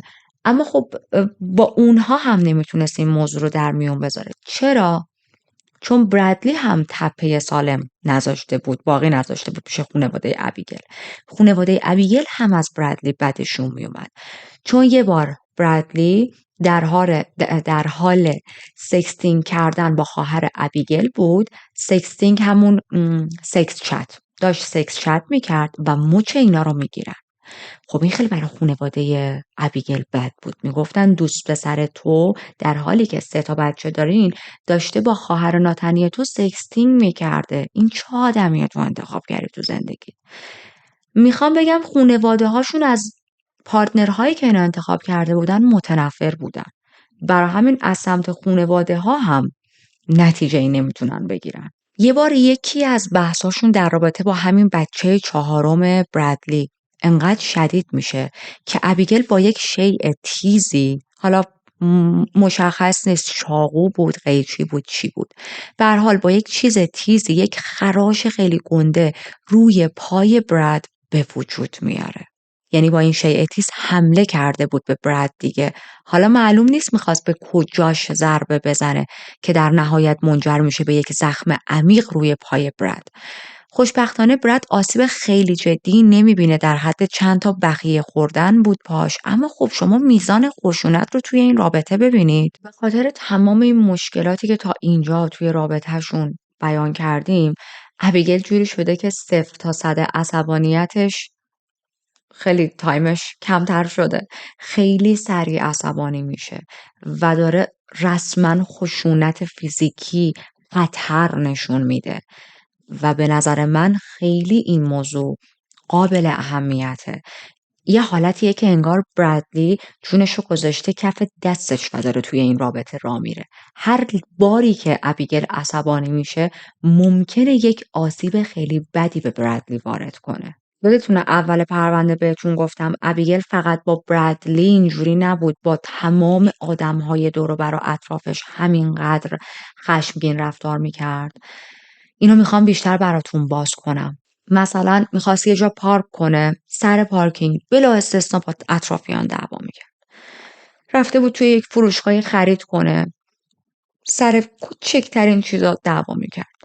چرا این آدم داره جلوی من آروم با ترولیش را میره، این چرخهای خرید نمیدونم بهش چی میگن، یا مثلا چرا این آدم انقدر زیاد خرید کرده، من چرا باید انقدر توی صف وایسم، کشیر چرا سریع جنسا رو رد نمیکنه که بره حساب نمیکنه. سر هر موضوعی، یعنی در حدی که داشت از خیابون رد میشد یکی آروم دستش میخورد به دست این، ابیگل یهو وای میستاد میگفت چرا طعنه میزنی؟ دلت میخواد منم به تو طعنه بزنم؟ مثلا یه دعوای خیلی شدید. اصلا خیلی این آدم مشکل خشمش داشت، هی بدتر و بدتر میشد و هیچ کس هم نبود این وسط که رسیدگی کنه به این موضوع. خودش هم انگار نمیفهمید که این رفتار اصلا نرمال نیست، چون تو تمام موارد، تو تمام کیس ها حقو به خودش میداد. میگفت نه من دارم درست میگم، این آدم گاوه، این آدم بیشوره، این آدم اینجوریه، اون آدم اونجوریه، حق با منه. این کنترل نکردن خشمش هم آخر سر کار دستش میده. حالا داستان رو میخوام براتون تعریف کنم. یه بار توی یک نایت کلابی بود و مشغول رقصیدن و مشروب خوردن و اینا بود برای خودش. یه خانومی هم توی همون نایت کلاب حضور داشت. مشخص نیست این خانوم اصلا داشته با دوستش حرف میزده، داستان از چه قرار بوده. به هر حال ابیگل یهو پرش میخوره به پر این خانوم. میگه که چی گفتی؟ به من توهین کردی؟ این خانوم میگه که نه، من به تو حرفی نزدم، با تو کاری نداشتم. میگه نه، من مطمئنم تو به من فحش دادی، مطمئنم. حالا شما تصور کنید نایت کلاب تاریکه، یه عالمه فلش لایت داره، همینجوری همه جا هستش، وجود داره، شما اصلا چشم نمیبینه، صدای میوزیک خیلی بالاه، شما صدای طرف مقابلت رو که کنارت وایساده به زور میشنوی. تو چجوری چشت خورده لبخانی کردی یا شنیدی که این آدم داره به تو فحش میده؟ شدیداً با هم درگیر میشن. ابیگل پاشو کرده بود توی کفش که الا بلا من مطمئنم تو به من توهین کردی، نگاهت نگاه بدی بود، خودم دیدم با لباتو، من دیدم که داشتی فش به من میدادی. اون خانوم هم پاشو کرده بود توی کفش که نه، من به تو توهین نکردم، تو دیوانه ای، خلی، چی میگی؟ درگیر میشن با هم دیگه، درگیری فیزیکی در حدی که یه ذره همو هول میدن. به سرعت بانسرا میان این دوتا رو از هم جدا میکنن. ابیگل میره اونور. بعد از چند دقیقه میبینه این خانم رفت توی دستشویی. دنبال این خانم میره توی دستشویی و در حالی که این خانم خیلی عادی وایساده داره دست و صورتش رو میشوره، مثلا تو آینه اون دستشویی خودش رو نگاه میکنه، ابیگل میاد شروع میکنه این زن رو کتک زدن. از پشت بهش حمله میکنه، یه مشت محکم توی صورت این زن میکوبه، موهاشو میگیره محکم میکشه، کلهشو میکوبونه اونور. این خانم یه سری اکستنشن مو داشت که اینا همه از سرش جدا میشه، چند تا خراش بزرگ روی صورت این خانم به جا میذاره ابیگل. ببینید چقدر ابیگل عصبانیه، نمیتونه خشم خودش رو کنترل کنه. خوشبختانه توی همون لحظه سکیوریتی ها میان، چون چند تا خانم دیگه هم توی اون دستشویی بودن، میرن بانسرها رو خبر میکنن، این دو نفر رو از هم جدا میکنن و اون خانم حالتی بود که اصلا وحشت کرده بود، نمیفهمید که برای چی یه نفر باید همچین تهمتی بهش بزنه و بعد از اینکه موضوع حل شده یهو بیاد باز بهش حمله کنه توی دستشویی. خیلی ترسناکه. طبیعتا این خانم از ابیگل شکایت میکنه، دادگاه برای ابیگل تشکیل میشه. در نهایت ابیگل مجبور به 12 ماه خدمات اجتماعی میشه، یعنی باید توی یه سری محوطه میرفت و کار میکرد برای دولت. زندانی براش نمیبرن، من جایی هم ندیدم جریمه نقدی بخواد پرداخت کنه. وقتی که با خود ابیگل صحبت میکردن، نه تنها اصلا شرمنده نبود، بلکه میگفت قاضی درست قضاوت نکرده راجع به من، قاضی حالیش نبود، متوجه نبوده و حکم اشتباهی به من داده. ذره شرمندگی توی رفتارش نداشت و تازه میگفت همه هم دارن اشتباه میکنن، فقط من دارم درست میگم. بعد از این اتفاق، بعد از اینکه خب بالاخره دیگه دادگاه رفته بود، توجه مددکارهای اجتماعی تو زندگی اینا جلب میشه. میان تا زندگی این دو نفر رو بیشتر بررسی کنن. میگن یک زنی که توی نایت کلاب خیلی الکی به یک آدم غریب اینجوری آسیب رسونده، با بچه‌های خودش توی خونه چجوری رفتار میکنه. میان زندگی این دو نفر رو بررسی میکنن. مورد خشونت آمیزی روی بچه‌های ابیگل نمیبینن. یعنی این رو هم من بگم، ابیگل با هر کسی خیلی رفتارش بد بود، بچه‌هاشو دوست داشت و یه جورایی تو پر قو بزرگشون میکرد. من هیچ موردی نتونستم پیدا کنم که ابیگل به بچه‌هاش آسیب میرسوند.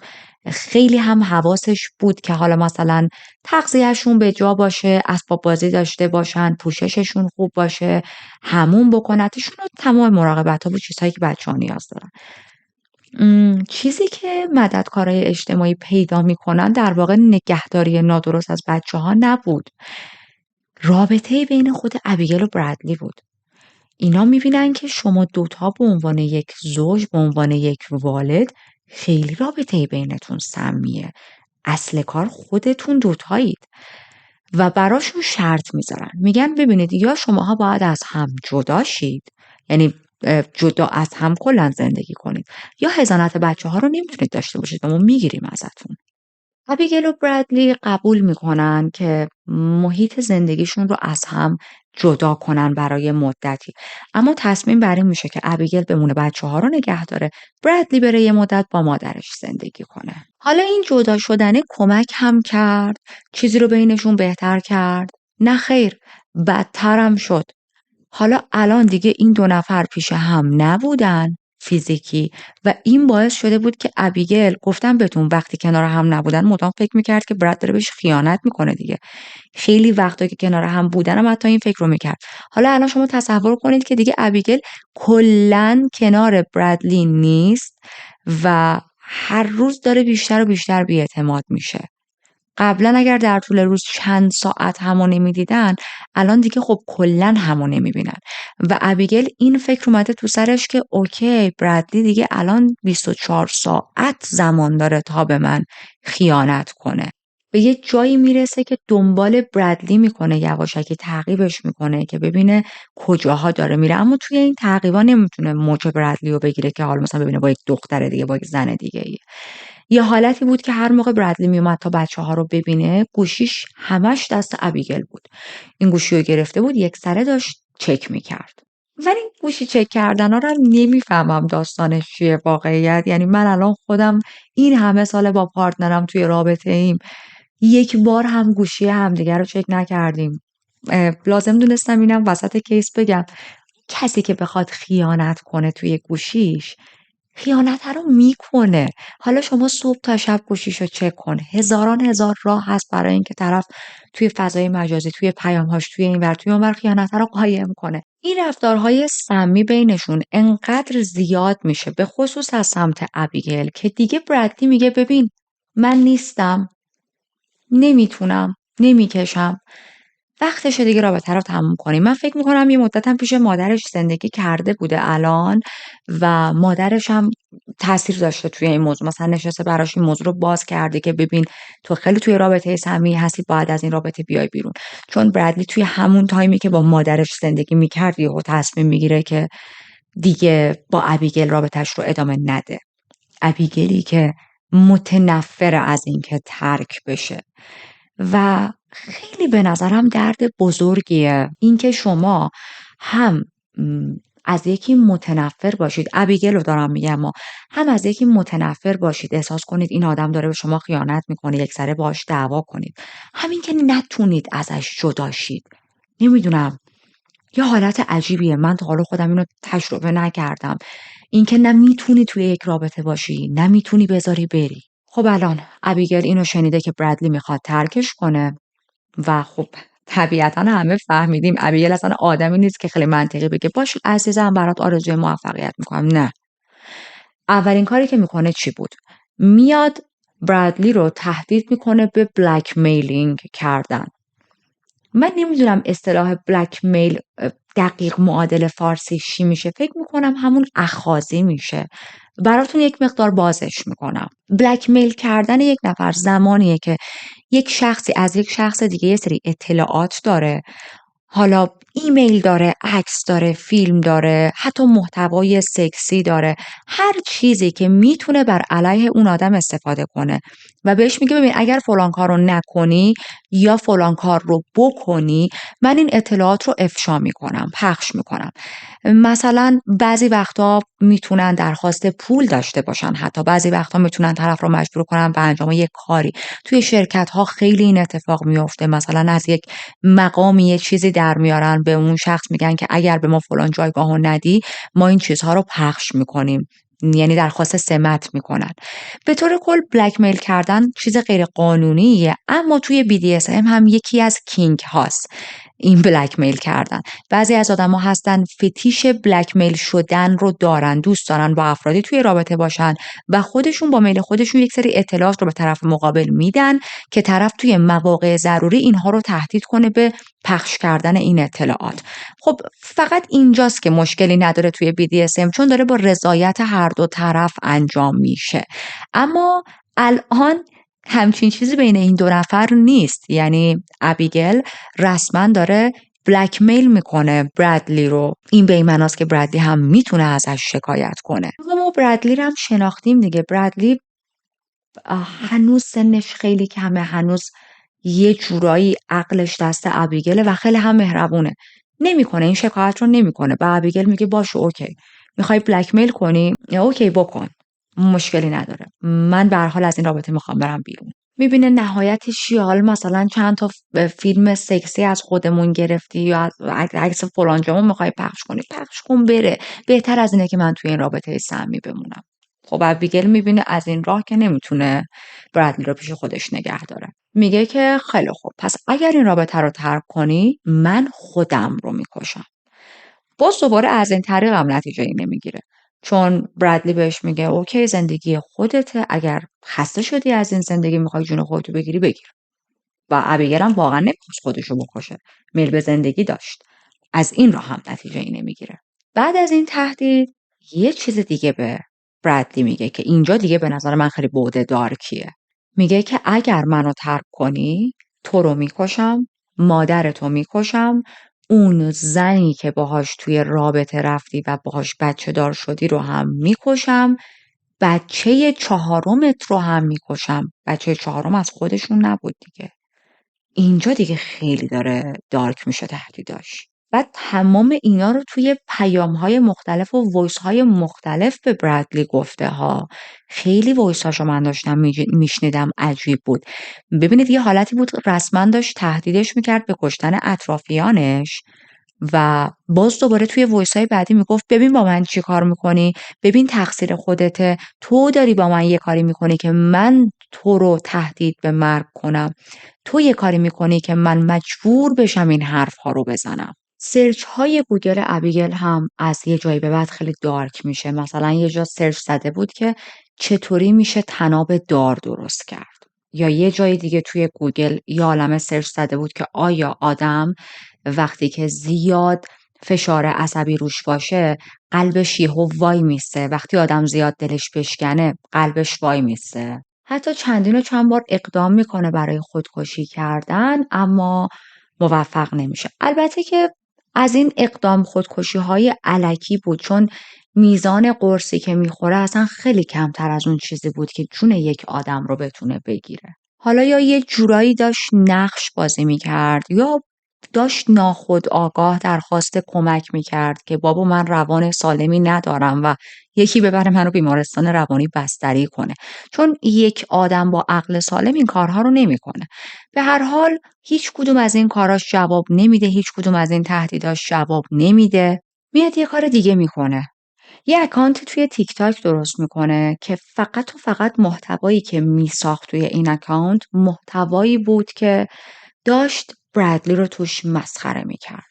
مثلا یهو دروغای عجیب غریب به برادلی میگفت و وقتی که برادلی خیلی ترسیده بود از شنیدن این حرفا، این دروغا، ازش فیلم میگرفت، هر هر میخندید، میگفت نگاه کنید مثلا یه چیز توی این مایه ها، حالا با تو اصطلاحهای فارسی خودمون، دوست پسر اسکل منو نگاه، فکر کرد من دارم درست میگم. یا وقتی با هم بحثشون میشد از رفتارها و ریاکشن های برادلی سری فیلم میگرفت توی این اکانت پروفایل تیک تاکش میذاشت، یا متنهایی مینوشت که من احمق ترین دوست پسر دنیا رو دارم. خیلی یعنی اصلا تمام این محتوا همش شامل توهین و خورد کردن برادلی بود. از یه جایی به بعد محتوایی که شروع میکنه توی این پروفایل گذاشتن هی دارکتر هم میشه. مثلا میگفت دوست پسر من امروز به من گفت فلان و خبر نداره که من وقتی عصبانی بشم هر کاری از دستم برمیاد. خب این حرفی نیست که شما تو فضای مجازی بزنی.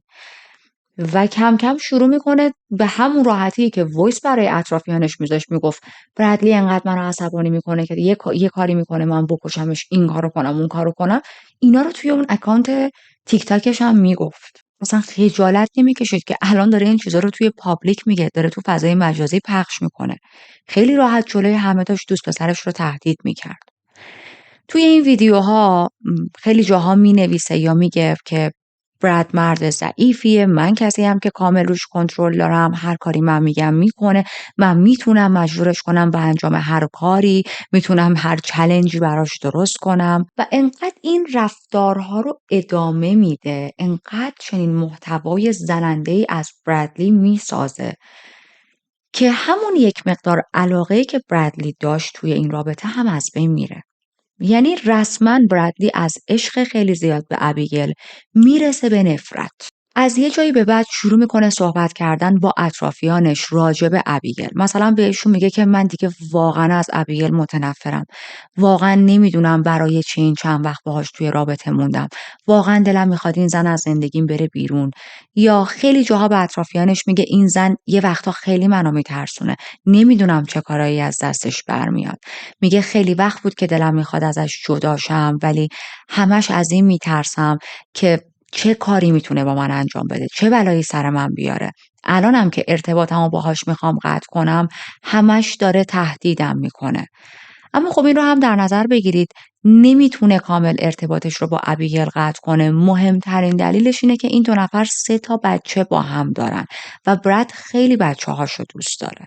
در حالی که ابیگل تمام مدت داره به براد فشار میاره که اگر رابطه رو تموم کنی خودتو میکشم، فلانی رو میکشم، مادرتو میکشم، خودم رو میکشم، آبروتو میبرم، بلکمیل میکنم. همش داره این کارا رو میکنه. برادلی هم یک ترسی داره که من وقتی این رابطه برم بیرون نکنه ابیگل واقعا یک بلایی سر عزیزای من بیاره، نکنه یه بلایی سر بچه ها بیاره.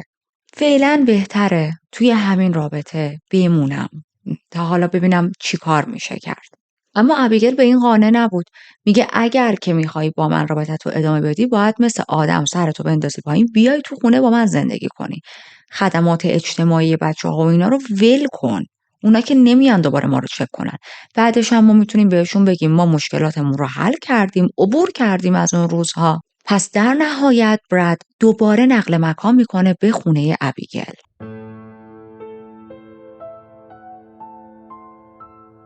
ما الان رسیدیم به مارچ سال 2022، روزی که اول پرونده بهتون گفتم قراره یک اتفاق بدی بیفته.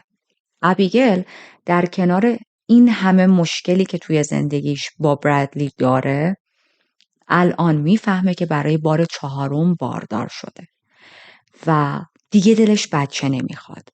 خیلی این خبر براش بد بود. واقعیت برای برادلی هم خیلی این خبر بد بود. اینا با 3 بچه همینجوری خراب کردن خیلی این رابطه رو. حالا یه بچه 4 هم بیاد. اینجا من نمیدونم دقیقاً هر دوشون موافق سخت جنین بودن یا حالتی میشه که فقط ابیگل موافق بود، براد مخالف بود. خیلی نتونستم جزئیات دقیقی در این رابطه پیدا کنم، اما طوری میشه که در نهایت ابیگل وقت میگیره تا بره این سخت جنین رو انجام بده و همون روزی هم که میخواست بره با برادلی دعواش میشه. برای همین تنها میره توی اون مرکز. سخت جنین رو براش انجام میدن، اما وقتی که اومدش بیرون دید برادلی منتظرش نشسته، بغلش میکنه، دستشو میگیره، بوسش میکنه، بهش میگه که چرا بدون من اومدی؟ ابیگل بهش میگه خب چون با هم دعوامون شده بود و من میخواستم که این کار رو انجام بدم. میگه که من هیچ وقت تو رو توی این شرایط تنها نمیذارم، فراموش کن هر چیزی بینمون اتفاق افتاده و با بوس و بغل و محبت اون مرکز رو ترک میکنن و میرن سمت خونه. اون شب تا صبح به راحتی میخوابن. همه چیز بینشون اوکی بود، اما از اونجایی که این 2 نفر حتی 24 ساعت نمیتونن خوب باشن با هم دیگه، دوباره فردا صبحش با هم بحثشون میشه. بحث اصلیشون هم سر چی بود؟ سر این بود که برادلی میفهمه این بچه اصلا متعلق به خودش نبوده و ابیگل توی ارتباط با یک مرد دیگه‌ای بچه دار شده. میبینید رابطه‌شون و هر کاری که با هم دیگه سر هم میارن سر خودشون هم میاد. مثلا برادلی خودش شخصیه که چند سال پیش با یک زنی رفته بوده تو رابطه و یک بچه 4 رو به دنیا آوردن، ولی الان که دیده ابیگل هم با یکی دیگه رفته تو رابطه و بارداره نمیتونه این موضوع رو قبول کنه. برعکسش هم هست. ابیگل خودش مدام با آدم‌های مختلف میره وارد رابطه میشه، اما نمیتونه قبول کنه که برادلی همین کارو میکنه. اینا چیزایی بود که من بهتون گفتم نمیتونم این همه تناقض و تضاد رو توی رابطه اینا درک کنم. درگیریشون سر این موضوع خیلی شدت میگیره. ابیگل که اصلا اولش قبول نمیکرد، میگفت این بچه توئه، اما خب براد خوب میدونست که اون تایم اینها اصلا با هم سکس نداشتن و امکان نداره این بچه مال خودش باشه. همین روزایی که داشتن با هم بحث میکردن ابیگل شروع کرده بود سرچ کردن توی گوگل که چطوری باید به یک نفر چاقو زد.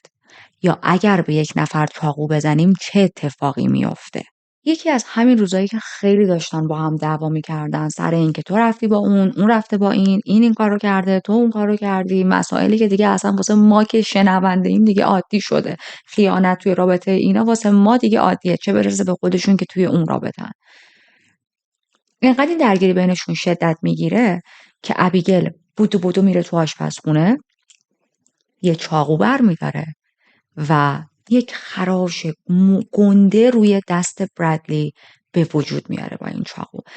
مشخص نیست دقیقا میخواست چه جوری به برادلی چاقو بزنه و برادلی از خودش دفاع کرده بود با دستش و دستش زخم میشه، ولی زخم عمیقی بود، همینجوری داشت خون میومد. برادلی میره بیمارستان و نمیگه که اشلی این کار رو کرده، میگه که در اثر یک حادثه این زخم برای من به وجود اومده. اصلی ترین دلیلش هم این بود که گفتم برادلی خیلی مهربون بود، دلش نمیخواست اشلی رو توی درد سر بندازه، دلش نمیخواست اشلی دوباره درگیر دادگاه شه. یادتونه دیگه یک پرونده‌ای هم داشت و هنوز داشت یک سری ساعت‌ها رو میرفت کار میکرد برای دولت به خاطر حکمی که تو دعوا با اون خانم تو نایت کلاب گرفته بود. دلش نمیخواست دوباره یک پرونده دیگه برای ابیگل باز کنه.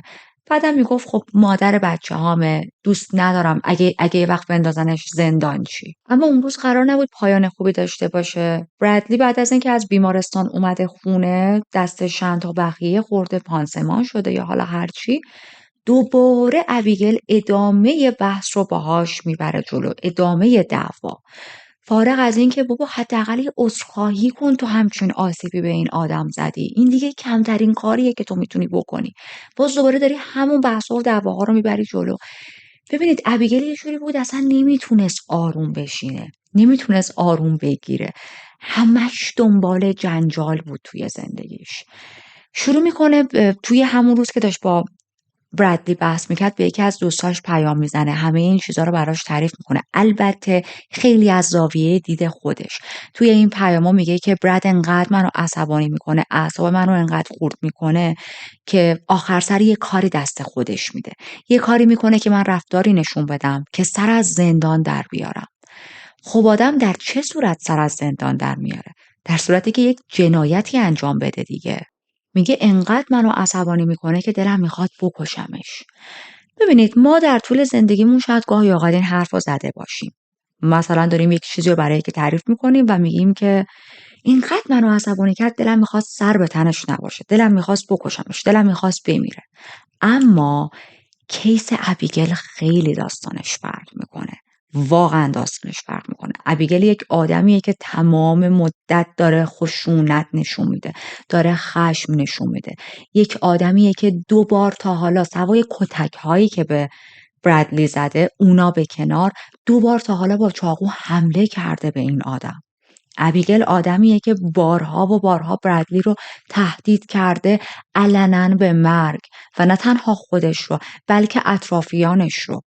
اینا چیزای عادی نیست و وقتی یک آدمی توی چنین جایگاهی بگه که یکی منو انقدر عصبانی میکنه که میخوام بکشمش، یعنی واقعا رد فلگ، یعنی واقعا شاید این کار رو بکنه. و کمال تعجب به دوستش میگه ببین تنها دلیلی که تو الان براد رو نکشتم به خاطر اینه که میدونم میافتم زندان و اگه زندان بیافتم نمیدونم چی سر بچه ها میاد. میدونید یه حالت منت، یعنی اگر قانونی نبود و اشکالی نداشت خب من براد رو میکشتم. این وسط که داشت با دوستاش همچین پیام‌هایی رو رد و بدل می‌کرد یا همچین وایسایی رو میفرستاد، با براد هم داشت دعوا می‌کرد، یک دعوای خیلی خیلی شدید. جوری که دیگه برادلی میبینه ای بابا من اصلا نمیتونم این حجم از دعوا رو تحمل کنم و از خونه میزنه بیرون. اما ابیگل استاپ نمیکرد، گوشی رو برمیداره، تکس وایس مسیج همین جوری براش حرفهای تهدیدآمیز میفرستاد، توی وایس ها تهدیدش میکرد به این که من حال تو رو میگیرم، من یه روزی جون تو یه کاری میکنی که من تو رو بکشم. بعد وسطاش یهو مهربون میشد، یهو میگفت ببین من تو رو دوستت دارم، چرا آخه منو به این میزان از عصبانیت و خشم میرسونی. بعد دوباره یه جاهایی یه حالت ترحم بهش دست میداد، میگفت من میدونم تو اصلا منو دوست نداری، من میدونم تو یه روز از این رابطه میخوای بری بیرون. بعد در انتها تبدیل میشد دوباره به عصبانیت و تهدید. میگفتش که ببین تو منو شناختی براد، میدونی که وقتی عصبانی بشم، خشمگین بشم، هیچ چیزی نمیتونه جلوی من رو بگیره. همین حرفو برای دوستش وایس میفرسته. میگه براد نمیتونه بفهمه وقتی من خیلی خشمگین میشم قابلیت این رو پیدا میکنم که حتی بکشمش. در ادامه توی این وایس به دوستش میگه خیلی ها به ما میگن که رابطه شما خیلی تاکسیکه، خیلی سمیه، اینقدر که ممکنه یکیتون بالاخره از این رابطه زنده بیرون نیاد. و میدونی چیه؟ من فکر میکنم واقعا مردم درست میگن. آخر سر براد کاری میکنه که من بیفتم زندان. وقتی من واقعیت خودم رو در کنار براد تصور میکنم، میبینم انقدر منو خشمگین میکنه که واقعا توانایی اینو دارم بکشمش، میتونم بهش آسیب وارد کنم. اون خیلی منو عصبانی میکنه. در ادامه به دوستش میگه تنها زمانی براد به حرفهای من گوش میکنه که من سرش داد بزنم یا کتکش بزنم، یا زمانی که تهدیدش کنم به مرگ، یا حتی وقتایی که بهش آسیب میرسونم. تا چند وقت همه چیز بینمون خوب میشه، پسر خوبی میشه، حرفامو گوش میکنه، مؤدب میشه، ولی باز دوباره برمیگرده سر خونه اولش. شما تصور رو ببین، تفکر رو در واقع ببینید چقدر سمیه. تو این تفکر رو داشته باشی که یک نفر داره به این دلیل حرف من رو گوش میکنه که من دارم تهدیدش میکنم. یک نفر فقط و فقط به این دلیل از من اطاعت میکنه چون من دارم بهش آسیب فیزیکی میزنم. برسیم به آخرای مارچ، روز جمعه 25. برادلی به ابیگل تکست میزنه و بهش میگه که بیا بریم توی یک لوکیشن عمومی با هم صحبت کنیم. دلیلی که برادلی لوکیشن عمومی رو انتخاب کرده بود به خاطر این بود که کنار ابیگل احساس امنیت نمی کرد. و ابیگل میگه یک موضوعی رو میخوام باهات مطرح کنم، موضوع مهمیه. پیش خودش فکر میکرد من اگر این حرف رو توی یک خونه زیر یک سقف وقتی کسی نیستش پیشمون بزنم، ممکنه ابیگل واقعا رفتار خیلی بدی نشون بده. از اون طرف ابیگل حس کرده بود که براد وقتی میگه میخوام یه چیز جدی بگم، یعنی میخواد بریک اپ انجام بده، یعنی میخواد رابطه رو قطع کنه. به یکی از دوستاش گفته بود ببین، موضوع رو برعکس کرده بود. من از براد میترسم، براد به من گفته که بیا با هم توی جا حرف بزنیم، تو هم با من بیا، یه وقت براد به من آسیبی نرسونه. خب اون دوستش هم که از همه جا بیخبر، فکر میکرد آخه ابیگل توی یه رابطه‌ای که تحت خشونت این پسر قرار گرفته. یه لوکیشن میفرستن برای همدیگه، توی اون پارک قرار میذارن. ابیگل نگفته بود به براد که تنها نمیاد، با دوستش میاد. برادلی میبینه که خب ابیگل با دوستشه، میگه اوکی anyway من باید صحبتامو باهات بکنم. خودت گفتی دوستت کنارت باشه دیگه، حالا اگر بابت این صحبت ها جلوی دوستت خجالت میکشی your responsibility. و شروع میکنه حرف زدن با ابیگل راجع به این که به این دلیل به اون دلیل این رابطه واقعا دیگه قابل ادامه دادن نیست. میگه من دیگه نمیتونم تحمل کنم، من واقعا توی این رابطه خوشحال نیستم. میدونم که ما با هم بچه داریم، اما رابطه ما رابطه درستی نیست. ببین ما یه روز با هم نمیتونیم ساده صحبت کنیم.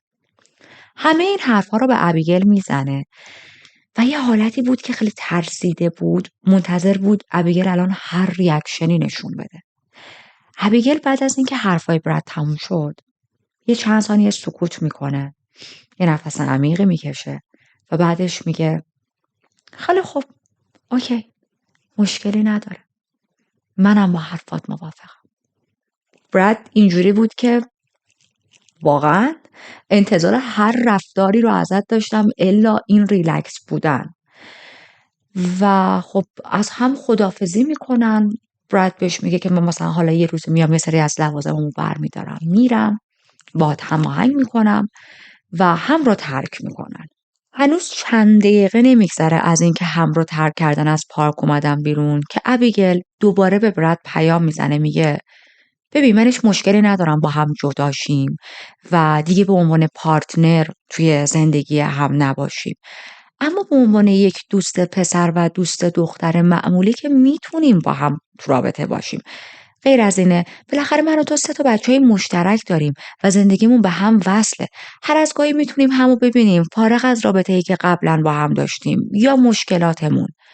براد میگه اوکی باشه، من مشکلی ندارم هر از گاهی همو ببینیم. ابیگل بهش میگه اتفاقا من الان دارم میرم یه باری با 2 تا از دوستامون، اسمشون رو میگه، دوستای مشترک هر دوشون بودن، قرار دارم میخوام برم بچه‌ها رو بردارم بریم تو اون بار و بیا اونجا تا راجع به این موضوع بیشتر با هم رو در رو صحبت کنیم. قرارشون میشه ساعت 5 بعد از ظهر توی اون باری که ابیگل آدرسش رو فرستاده بود. و ما همین قرار لعنتی هم توی اون بار باعث عصبانیت ابیگل میشه. گفتیم روز جمعه است دیگه. خب جمعه ها و شنبه ها کلابا، رستوران بارا، خیابونا اینا همه شلوغه. براد هم توی یک ترافیک خیلی زیادی مونده بود. این در حالیه که ابیگل با چند تا از دوستاشون اونجا نشستن، 3 تا بچه‌هاش هم همراهشه. نیم ساعت گذشته و براد هنوز نرسیده. ابیگل خیلی عصبانی شده از این دیر کردن براد. در واقع شروع میکنه پیام فرستادن برای براد که کجایی؟ چرا نمیای؟ چرا همیشه باید دیر کنی؟ چرا هیچ وقت به زندگی ما اهمیت نمیدی؟ چرا بچه‌هات برات مهم نیستن؟ چرا من برات مهم نیستم؟ در ادامه توی این پیاما می نویسه چیه؟ چون داری با یکی دیگه سکس میکنی دیر کردی؟ الان کنار یکی دیگه خوابیدی واسه همین دیر شده؟ این پیام ها رو داره در حالتی میده که خیلی عصبانیه و یک شیشه کامل شراب رو هم که کنارش بوده تموم کرده خورده.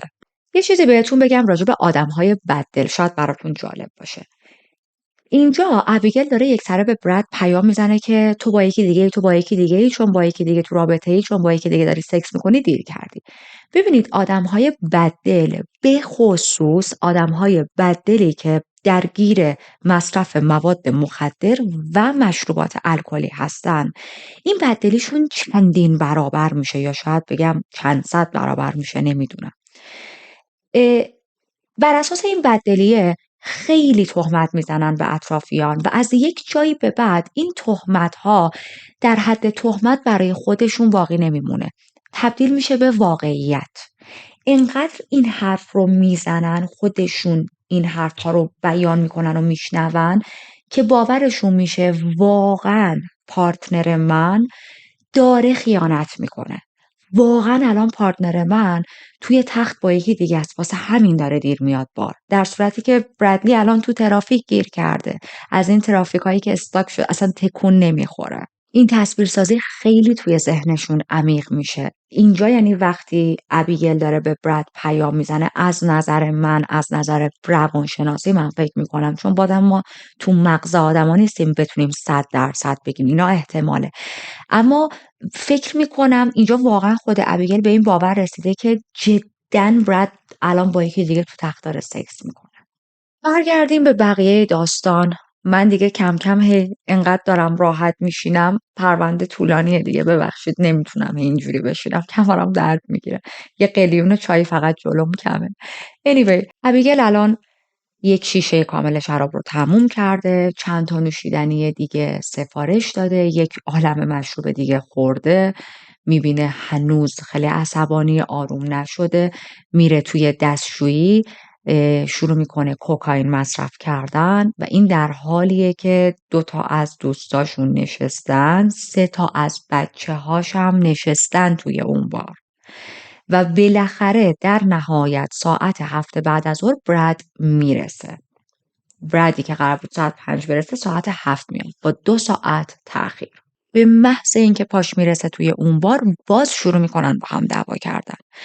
همون حرفای تکراری رو ابیگل بهش میزنه که آره تو 2 ساعت دیر کردی، با یکی دیگه بودی، آدم هر غلطی هم بخواد بکنه 2 ساعت طول نمیکشه، تو قطعا در حال خیانت بودی. مثلا اوکی باشه، اصلا برادلی داشته با یکی دیگه سکس میکرده، اصلا با 10 نفر دیگه داشته سکس میکرده و دیر رسیده. باشه تو درست میگی. کدوم خیانت؟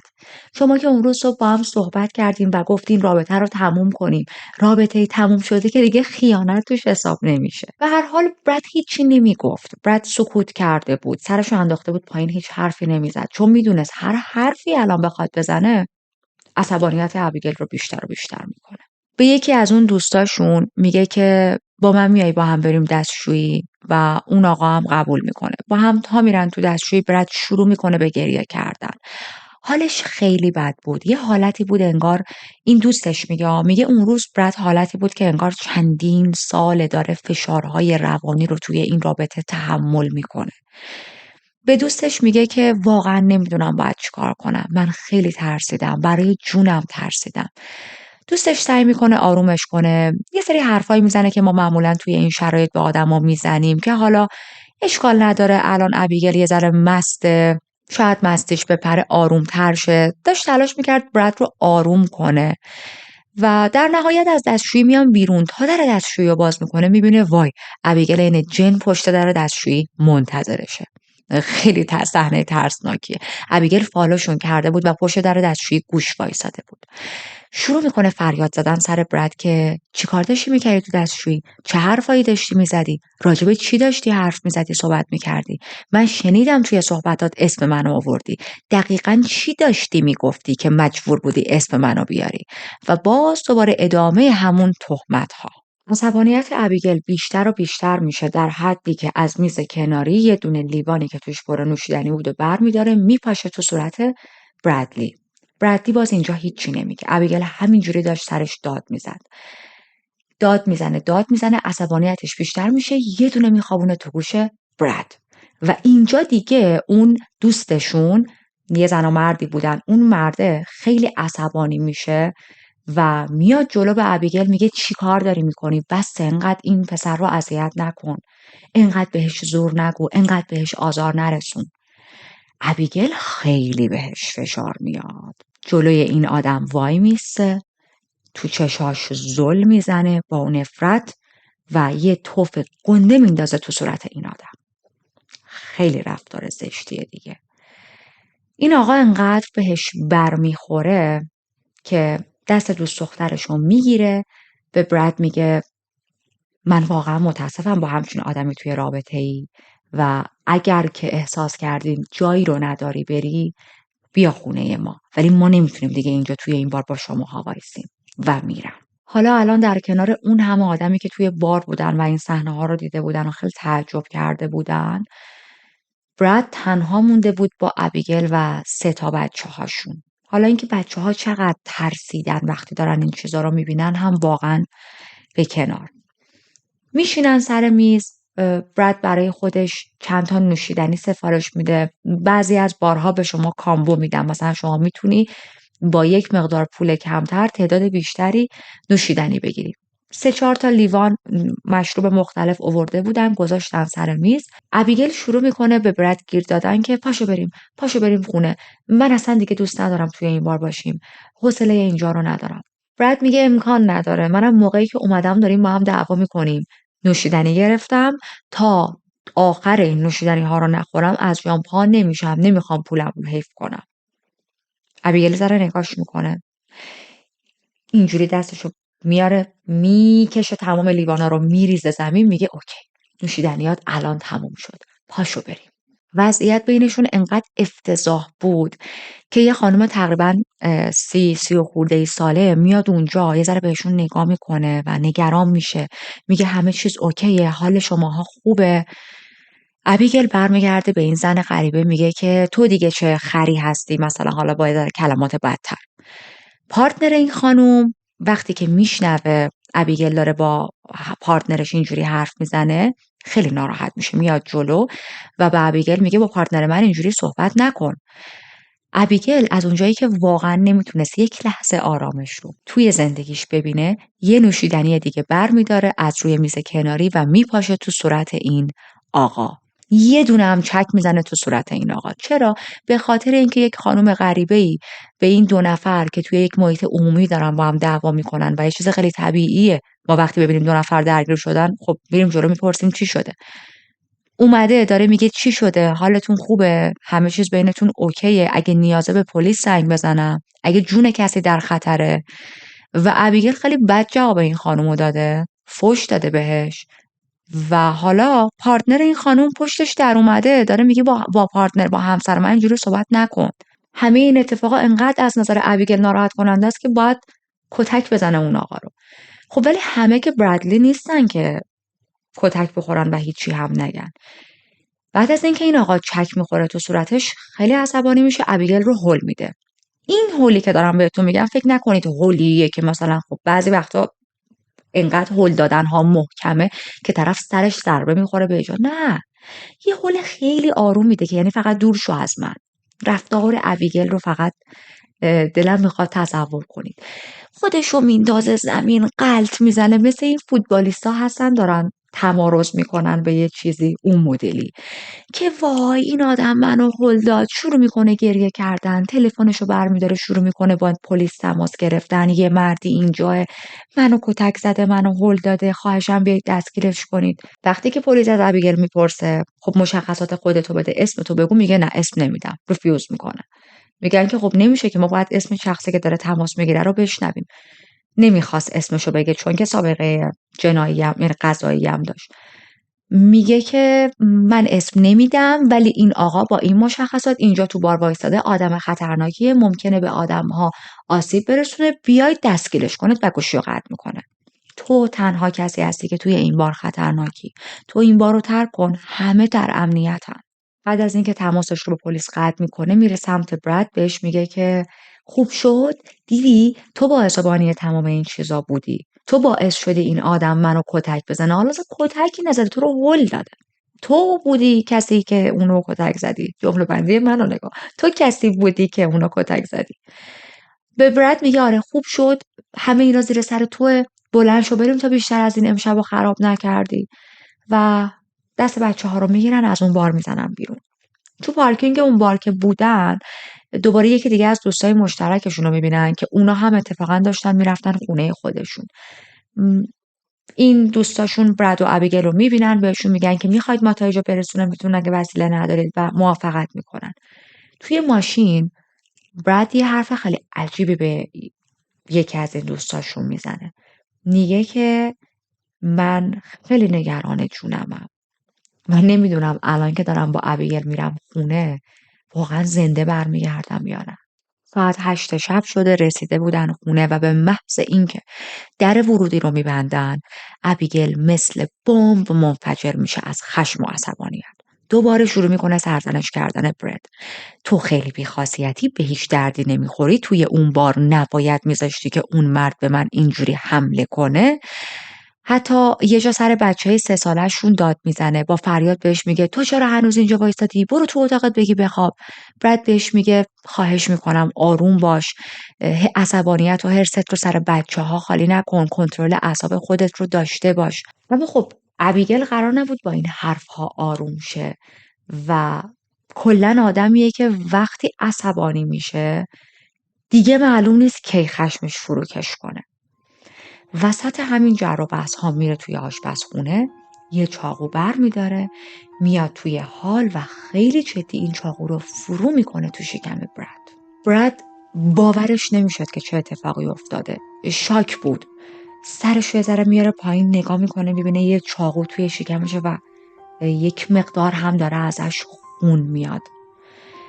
اینجا خود ابیگل هم خیلی شاک میشه و پنیک میشه، در واقع رنگش میپره، انگار توقع نداشت، انتظار نداشت از خودش که واقعا بره تو آشپزخونه و چاقو رو برداره و فرو کنه تو شکم براد. میدونید یه حالتی بود که انگار همیشه این موضوع رو برای خودش صحنه سازی کرده بود، تصویر سازی کرده بود تو ذهنش، اما نمیدونست یه روز واقعا این کار رو انجام میده. نمیدونم انتظار داشت وقتی که چاقو رو فرو میکنه تو شکم براد چه اتفاقی بیفته که شاک شده بود. مثلا توقع داشت چاقو تبدیل بشه به پروانه، ماجیک کنه. به هر حال چاقو رو از شکم براد در میاره، به براد کمک میکنه تا یه جا بشینه. وقتی که چاقو رو در آوردن خب خونریزی براد الان خیلی شدید شده دیگه و وقتی سرش رو برمیگردونه میبینه بچه 3 سالش توی راه رو وایساده، زل زده بهشون. خیلی تلخه که یک بچه 3 ساله داره این صحنه ها رو میبینه. حال براد اصلا خوب نبود، همینطوری داشت خون از دست میداد، هی خون بیشتری داشت ازش میرفت و فکر میکنید ابیگل اینجا چی کار میکنه؟ به جای اینکه دستشو بذاره روی قسمتی که داره این همه ازش خون میاد یا گوشیشو برداره با آمبولانس تماس بگیره، با پلیس تماس بگیره، شروع میکنه کف خونه رو تمیز کردن. دستمال میاره جاهایی که خون ریخته بود و تمیز میکنه. حتی در کمال تعجب لباسی که تن برد بود رو در میاره از تنش، تیشرتش که خونی شده بود، و میندازه تو ماشین لباسشویی تا بشورتش. و بعد از تمام این کارها گوشیشو بر میداره، زنگ میزنه به پلیس و درخواست آمبولانس میکنه. توی تماسش هم به پلیس میگه بر اساس یک حادثه دوست پسرم به خودش چاقو زده و چند دقیقه پیش به خودش چاقو زده، اما من گوشیم آنتن نداشت که به شما زنگ بزنم. تماسش هست. بعد از اینکه صحبتش با پلیس تموم میشه، میره در خونه رو باز میکنه، شروع میکنه فریاد زدن و درخواست کمک.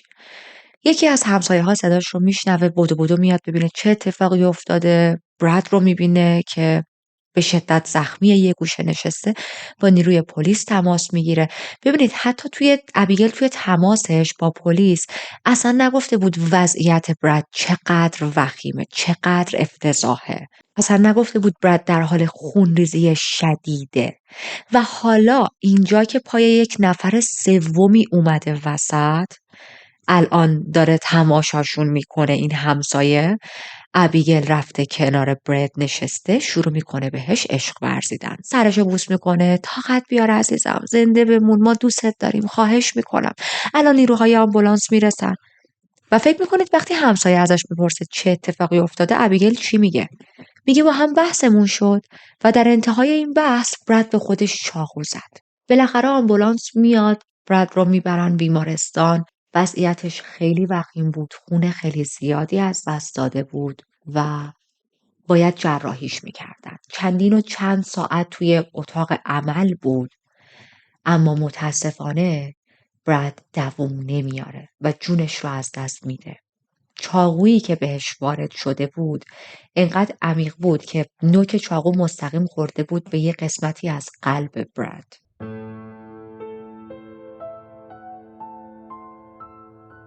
ساعت الان 1 شبه. مرگ خیلی عجیب و مشکوکی اتفاق افتاده. از سمت بیمارستان پلیس رو خبر کردم، پلیس اومده. مظنون اصلی ابیگله. تو همون بیمارستان از ابیگل میپرسن میشه بهمون بگی دقیقاً چه اتفاقی افتاده، و ابیگل همون حرفا رو میزنه. با ناراحتی و گریه میگه ما با هم بحثمون شد، در انتهای این بحث براد به خودش چاقو زد. اما این حرف خیلی حرف احمقانه برای پلیس ها. تو تجربه کاریشون میدونن که معمولاً توی اکثر کیس ها وقتی 2 نفر با هم دعواشون میشه، این شخص مقابله که به طرف روبرویش چاقو میزنه. خود طرف نمیاد چاقو به خودش شروع کنه. پیش اومده ولی خیلی نادر. پس به ابیگل میگن دنبال ما بیا اداره پلیس تا بیشتر با هم حرف بزنیم. میبرنش اداره پلیس تا از داستان بیشتر سر در بیارن. بازجویی ها شروع میشه با ابیگل. همون حرف ها رو میزنه، میگه که ما وسط بحث بودیم، با هم دعوامون شد، براد رفت توی آشپزخونه، یه چاقو برداشت، فرو کرد تو شکم خودش. بهش میگن که خیلی خوب باشه، حالا دوباره برای ما داستان رو تعریف کن. این یک ترفند دیگه توی بازجویی ها. وقتی که به داستان طرف شک دارن، به خود طرف شک دارن، بهش میگن که چند بار داستان رو تعریف کن، چون معمولا وقتی که آدم ها دارن دروغ میگن جزئیات توی داستان هاشون تغییر میکنه. این اتفاق برای داستان ابیگل هم افتاد. بار دوم که داستان رو داشت میگفت، جزئیات تو حرفاش تغییر کرد.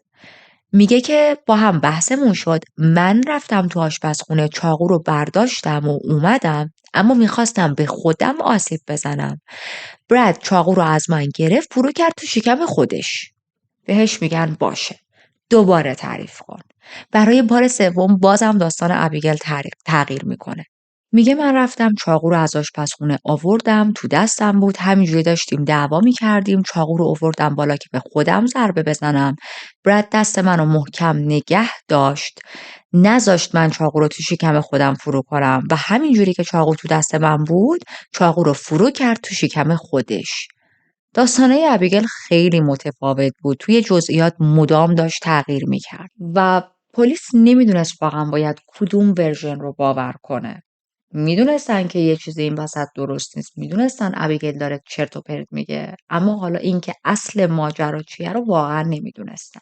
معمولا توی چنین شرایطی پلیس از کودکان بازجویی نمیکنه، پلیس کودکان رو دخیل نمیکنه. اما این کیس چون واقعا هیچ شاهدی وجود نداشت جز یکی از بچه‌های 3 ساله این 2 نفر که توی راهرو گفتم وایساده بود و داشت صحنه رو میدید، مجبور میشن برن سراغ اون. میرن با بچهش صحبت میکنن، البته نه با روش بازجویی یا حالتی که بچه بترسه، با یک روش خیلی دوستانه‌ای. متخصص دارن برای صحبت کردن با بچه‌ها توی همچین شرایطی. اون متخصص با بچه حرف میزنه و توی صحبت‌هاش بچه میگه مامی به ددی چاقو زد. اینجاست که ابیگل رو مستقیم دستگیر میکنن. دادگاهاش توی اکتبر سال 2022 آغاز میشه و وقتی ابیگل میاد توی دادگاه باز دوباره داستانش رو تغییر میده. توی دادگاه استوری متفاوتی به بقیه میگه که آره من کسی بودم که چاقو زدم به برادلی، اما هدفم این نبود که برادلی رو بکشم. هدف چی بود؟ آدم وقتی به یکی چاقو میزنه چه هدفی میتونه داشته باشه؟ توجیهاش برای هیئت منصفه برای هیچ که قانع کننده نبود. میگن که تو با پای خودت رفتی چاقو رو از تو آشپزخونه برداشتی فرو کردی تو شکم یک آدم. این کار رو کردی در حالی که هیچ خطری تو رو تهدید نمی‌کرد. براد هیچ عصبانیتی نشون نمیداد. براد تو رو تهدید نکرده بود به هیچی، مسلح نبود. قتل درجه 1 انجام دادی، قتل عمد، هیچ غیر عمدی در کار نیست. خیلی ها میان توی دادگاه و بر علیه ابیگل شهادت میدن. خیلی ها میگن که ابیگل همیشه مشکل کنترل خشم داشت، ابیگل همیشه عصبانی بود. تمام اون وایس هایی که برای اطرافیانش ارسال کرده بود و توشون گفته بودش که من یه روز براد رو میکشم، میخوام براد رو بکشم، اینا همه توی دادگاه پخش میشه. تمام اون متن‌هایی که برای براد فرستاده بود، وایس‌هایی که براش فرستاده بود، بارها تهدیدش کرده بود، به متن میاد توی دادگاه. حتی خیلی‌ها میان شهادت میدن که ما میدیدیم براد خیلی تحت خشونت توسط این زن. فراموش هم نکنیم ابیگل یک سابقه خیلی بد به خاطر دعوا توی اماکن عمومی هم داشت دیگه. 12 ماه حکم گرفته بود که کار خدمات اجتماعی انجام بده. اون هم خیلی بر علیهش میشه توی دادگاه. در نهایت بهش حکم حبس ابد میدن با گذروندن حداقل 18 سال و بعد درخواست برای آزادی مشروط. من توی این پرونده از همه بیشتر دلم برای بچه‌هاشون سوخت. 4 تا بچه‌ای که الان بدون سرپرست شدن و اون بچه 3 ساله‌شون که این صحنه رو دیده، صحنه قتل رو دید، صحنه‌ای که مادرش چاقو رو برداشته و فرو کرده تو شکم پدرش. فکر نمی‌کنم این تصویر هرگز از ذهن آدم پاک شه. نمیدونم، از یه طرفم با خودم میگم سنش کمه، 3 سالشه، شاید فراموش کنه. امیدوارم. به هر حال دوست دارم پرونده امروز رو با زنده نگه داشتن یاد شخص قربانیمون توی این کیس به پایان برسونم. برادلی لوئیس به عنوان یک فرد بسیار خوشقلب و مهربون یاد شده از سمت اطرافیانش. یک پسری که خیلی به آدم‌های دورش اهمیت میداد، عاشق فوتبال بود، هم تماشای فوتبال رو دوست داشت، هم بازی کردنش رو، و توی همون تیم کوچیک و محلی که بازی میکرد اعضای گروه و تیم خیلی دوستش داشتن. براد صاحب 4 تا فرزند بود و به هر 4 تا فرزندش عشق می‌ورزید. خانواده و دوستاش به شدت دلتنگشن. جونش خیلی زود گرفته شد. برادلی فقط 23 سالش بود. هنوز خیلی فرصت توی زندگیش داشت. میتونست آینده خیلی فوق‌العاده‌ای برای خودش رقم بزنه. اما متاسفانه نتونست سالهای بیشتری رو توی زندگیش ببینه. یادش زنده و گرامی. ممنون که تا اینجا من رو همراهی کردید. اگر هنوز کانال رو سابسکرایب نکردید دعوتتون میکنم به زدن دکمه سابسکرایب.